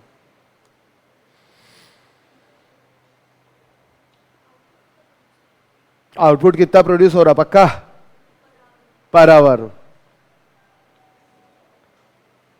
कंट्री ए अगर वीट प्रोड्यूस करता है तो 6 बुशेल्स ऑफ वीट बनाएगा 1 घंटे में. कंट्री ए अगर क्लॉथ प्रोड्यूस करता है तो 4 यार्ड्स क्लॉथ बनाएगा 1 घंटे में. समझा? कंट्री बी वीट प्रोड्यूस करता है तो सिर्फ 1 बुशेल्स ऑफ वीट बनाता है 1 घंटे में. कंट्री बी क्लॉथ प्रोड्यूस करता है तो 5 यार्ड्स ऑफ क्लॉथ बनाता है 1 घंटे में. समझ आया मैट्रिक्स की नहीं? नहीं समझा? फिर से बताता हूं. कंट्री ए वाले जो लोग हैं ना, वो बहुत अच्छे हैं, मेहनती लोग हैं. अगर वो लोग वीट बनाएंगे ना, वीट वो बुशेल्स रहते हैं ना, वीट उगाना, तो वो 1 घंटे में 6 बुशेल्स तोड़ लेते हैं. तो वीट 6 बुशेल्स से वीट निकाल के रख लेते हैं. और जो कंट्री बी वाले ढीले हैं, वो 1 घंटे में सिर्फ 1 ही बुशेल्स तोड़ते, बेचारे ढीले लोग हैं. लेकिन कंट्री ए वाले लोग क्लॉथ अगर बनाना है ना तो 4 यार्ड क्लॉथ बना लेते ना, 4 मीटर क्लॉथ बना लेते 1 घंटे में. लेकिन कंट्री बी वाले इनसे ज्यादा होशियार है क्लॉथ बनाने में, वो 5 यार्ड क्लॉथ बना लेते 1 घंटे में. अभी समझा? हाँ कि ना? ये सिचुएशन दे रहा हूं आपको, ये एक डेटा है. कौन किसमें ज्यादा होशियार है? कंट्री ए वीट बनाने में ज्यादा होशियार है, कंट्री बी क्लॉथ बनाने में होशियार है. कंट्री बी वीट बनाने में एकदम बेवकूफ है, कंट्री ए क्लॉथ बनाने में बेवकूफ है. हाँ कि ना? कंट्री ए वीट बनाने में बहुत होशियार है, कंट्री बी वीट बनाने में एकदम बेवकूफ है. कंट्री ए क्लॉथ बनाने में ठीक है, लेकिन कंट्री बी बहुत ज्यादा होशियार है. देखो ना, उससे ज्यादा बना रहा ना. अरे कंट्री 1 घंटे में 4 ही बनाता तो ये 5 बनाता ना. हाँ तो बोलो. अभी बहुत इंटरेस्टिंग बात हम करेंगे. क्यों ना, अगर समझ लीजिए आवर्स कम है दोनों, इसके पास भी लिमिटेड आवर्स है, लेबर लिमिटेड है, इसके पास भी लिमिटेड लेबर है, तो मुझे एक बात बताओ, कौन से कंट्री ने क्या बनाना चाहिए? क्या करना चाहिए? सर आपका जो कंट्री ए है ना, उसने वीट बनाना चाहिए, है ना, क्योंकि ज्यादा अच्छे से बना पा रहा है. और कंट्री बी ने क्या करना चाहिए? समझ रहा नहीं समझ रहा? कुछ नहीं समझा? ये मैट्रिक्स समझा? मैट्रिक्स के अंदर क्या हो रहा है? कंट्री ए जो बना रहा है ना बेटा, वीट बना रहा है, तो ज्यादा अच्छे से बना पा रहा. किसके मुकाबले? कंट्री बी के मुकाबले. कंट्री बी तो 1 घंटे में 1 ही बनाता है, लेकिन कंट्री ए 1 घंटे में 6 बना देता है. एम्प्लॉयज उसके होशियार होंगे. लेकिन क्लॉथ के मामले में कंट्री ए थोड़ा पीछे रह गया.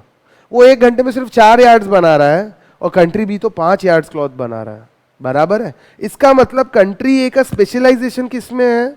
वीट बनाने में। और कंट्री बी का स्पेशलाइजेशन किस में है? क्लॉथ बनाने में।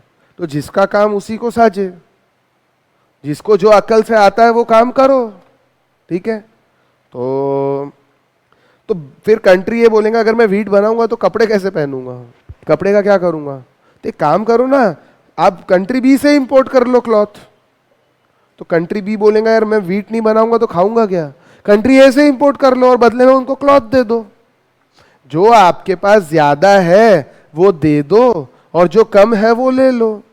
हाँ कि ना? ट्रेडिंग हो सकती है क्या? इसको बोलते हैं थियरी ऑफ एब्सोल्यूट एडवांटेज। यानी किसी कंट्री का किसी पर्टिकुलर प्रोडक्ट में दूसरे कंट्री के मुकाबले एब्सोल्यूट एडवांटेज होना। कंट्री ए का वीट में एब्सोल्यूट एडवांटेज है।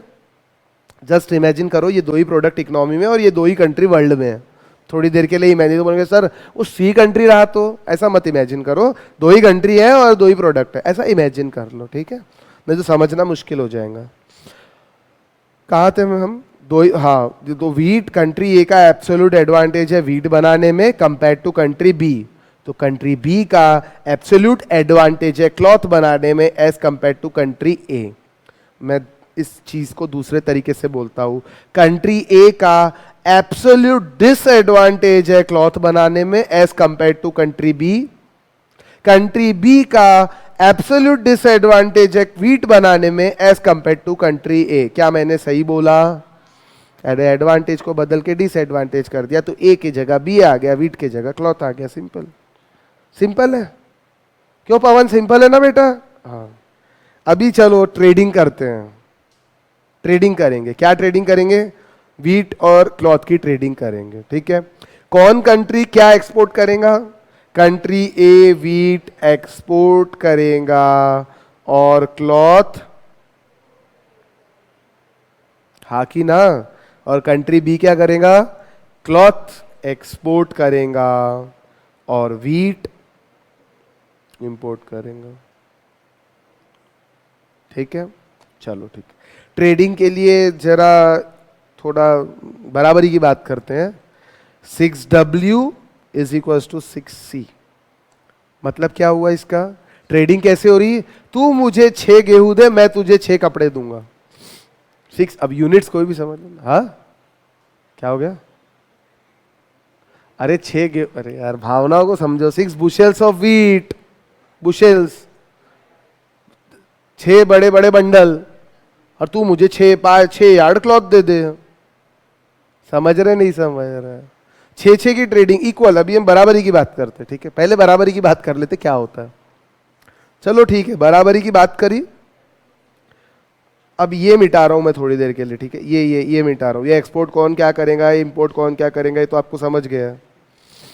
ट्रेडिंग हम कर रहे हैं बराबरी की बात। 6 वीट 6 क्लॉथ। हाँ, अलग अलग भी रहेगा तो भी होगा। पहले 1 मिनट के लिए इक्वल तो समझ लो। मतलब 1 मिनट, मैंने बोला थोड़ी देर के लिए। सब बताऊंगा, अभी सब बताऊंगा, 2 मिनट बस। 6W, पहले मजा तो लो आप समझने का चीज को। और सब छाप के दिया है, कोई टेंशन नहीं है, ठीक है। मजा लो, बहुत बढ़िया है। 6 वीट की ट्रेडिंग कर रहे हैं 6 क्लॉथ के साथ। वाह क्या बात है। 6 वीट बनाने को, पहले मैं सिर्फ कंट्री ए के बारे में बात करता हूं, सिर्फ ए के बारे में बात कर रहे। ध्यान दो सोने वालों, ध्यान दो, बाद में समझेगा नहीं। 6 वीट बनाया कंट्री ए ने, कितने घंटे लगे? 1 घंटा लगेगा बेटा। 1 घंटे में 6 बनाता है, वो देखो लिखा हुआ है, बराबर है। कितना घंटा लगा 6 वीट बनाने के लिए? 1 आवर। और बदले में उसको क्या मिल गया? 6 वीट बनाया, 1 घंटा लगाया, और ये 6 वीट किसको दे दिया? कंट्री बी को बना के दे दिया।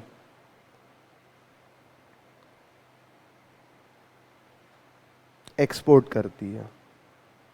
बदले में क्या आया? क्या आया? कंट्री ए के पास क्या आया? कंट्री ए के पास आया 6C आया। यानी कितने घंटे का लेबर आ गया इसके पास? मैं बोलता 1.5 घंटे का। 6C बनाने को कंट्री ए को कितना टाइम लगता था? अरे भैया झपकी लगाओ ना। 1 घंटे में अगर 4 यूनिट बना लेता है, 4 यार्ड्स बनाता है, तो 1.5 घंटे, तो 6 यार्ड बनाने को कितना, झपकी लगाते ना अपन, कितना? 1.5 घंटा। 1.5 घंटा लगता।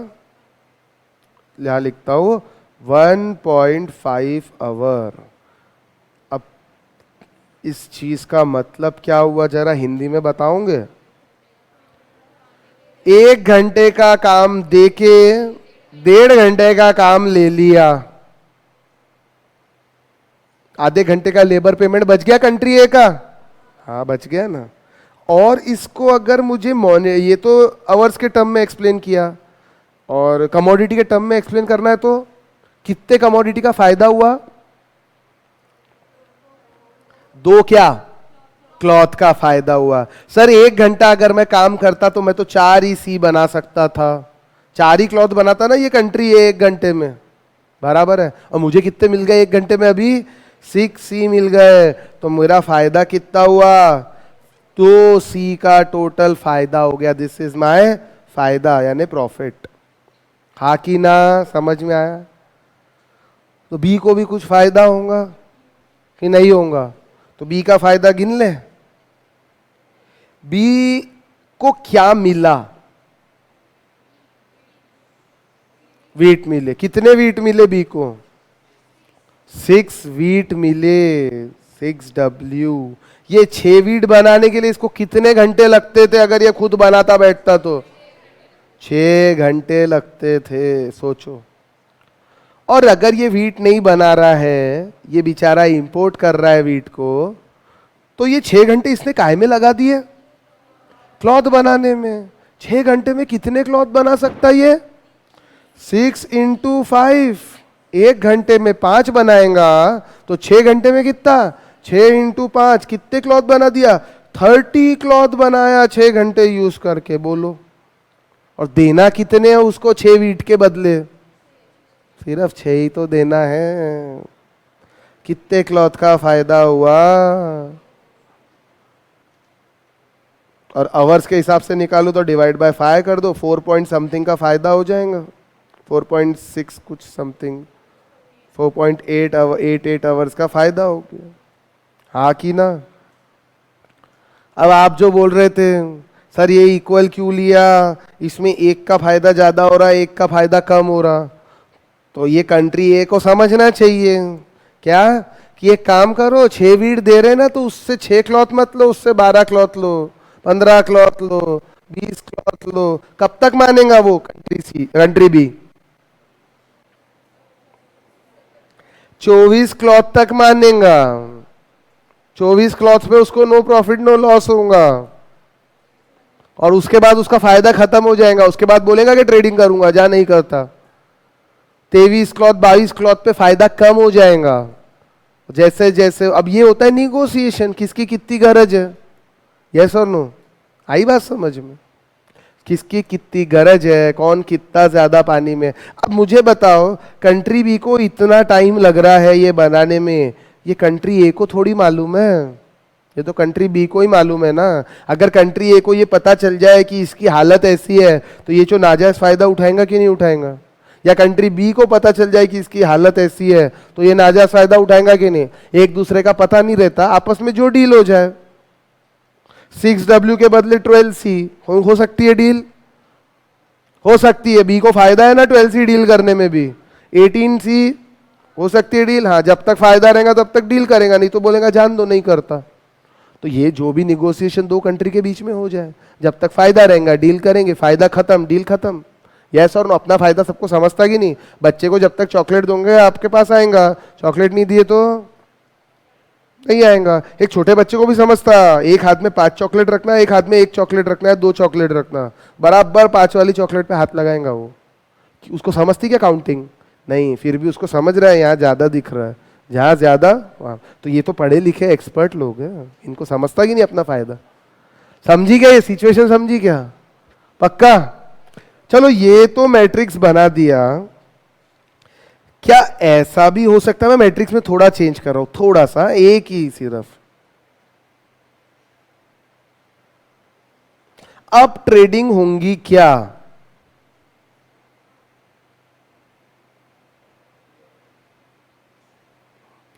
मैंने पूछा अब ट्रेडिंग होंगी क्या? ये मैट्रिक्स का मतलब समझ रहे हैं आप क्या हो रहा है? मैट्रिक्स का मतलब ये हो रहा है कि कंट्री ए 1 घंटे में 6 बुशेल्स बनाता है व्हीट के, कंट्री बी 1 ही बनाता है। किस कंट्री को एडवांटेज है? कंट्री ए को। किस कंट्री को डिसएडवांटेज है? कंट्री बी को। बराबर। क्लॉथ बनाने में कंट्री ए 1 घंटे में 4 यार्ड क्लॉथ बनाता है, कंट्री बी 1 घंटे में 2 ही यार्ड क्लॉथ बनाता है। किस कंट्री को एडवांटेज है? ए को। कंट्री बी को फिर से दोनों प्रोडक्ट में डिसएडवांटेज है। तो ए पागल है क्या ट्रेडिंग करेगा उसके साथ? खुद ही बनाएगा कि नहीं बनाएगा? लेकिन एक्सपोर्ट करने में बी को फायदा नहीं होगा ना, लेकिन उसको जरूरत है तो बी को फायदा नहीं होगा, मतलब आपके हिसाब से ट्रेडिंग हो सकती है क्या? हाँ हो तो सकती है, इसके पास सरप्लस है, ए के पास सरप्लस है, बी के पास सरप्लस नहीं, ट्रेडिंग पॉसिबल है। लेकिन समझ लो दोनों के पास रिसोर्सेस अबंडेंट है, दोनों के पास लेबर खाली पड़े हैं, बहुत लेबर है, बी के पास बहुत लेबर है समझ लो, तो इंपोर्ट करेगा क्या ए से?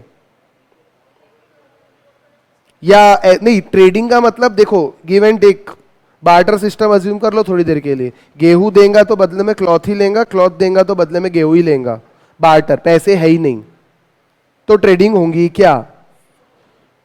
पैसे नहीं है, अगर गेहूं बुलाना है तो वीट देना पड़ेगा, सॉरी वीट बुलाना है तो क्लॉथ देना पड़ेगा, और अगर आप क्लॉथ एक्सपोर्ट कर रहे हो तो बदले में वीट लेना पड़ेगा। बार्टर सिस्टम है, बार्टर समझता है ना, चीज के बदले चीज। अब होंगी क्या ट्रेड? मैं बोलता हूं होंगी। सर कैसे साबित करो? तो ये साबित कल करूंगा, आज टाइम भी हो गया, और आज अगर करूंगा तो आप पहले वाली थ्योरी भूल जाओगे। कंपैरेटिव एडवांटेज, ये जान दो इस थ्योरी का नाम। एब्सोल्यूट एडवांटेज समझ में आया क्या बच्चों? पहले बताओ, पक्का? अब एक काम करोगे कि छोटा सा, जितना बड़बड़ किया है ना ये सब यहाँ छाप के दिया हुआ है, पढ़ना है तो पढ़ लेना, जरूरत नहीं है। एक क्वेश्चन है छोटा सा, ये क्वेश्चन घर पे सिर्फ देख के आना, कल क्लास में हम लोग करेंगे, मैं ऐसा नहीं बोल रहा नहीं कराऊंगा, ये एक बार लेकिन घर से जरा दिमाग को रब करके आना। मैं तो एक ही क्वेश्चन बोलता, मिडकेट सर तो बहुत सारे क्वेश्चन बोलते थे ना, ये करके आओ सब करके, मैं तो एक ही बोल रहा हूँ, वो भी कभी कभी। ठीक है, तो ये क्वेश्चन एक बार ट्राई करके देखना, आंसर नहीं देखना, आंसर देख के मिली जुली सरकार बना के ट्राई मत करना। ठीक है, चलो बाय।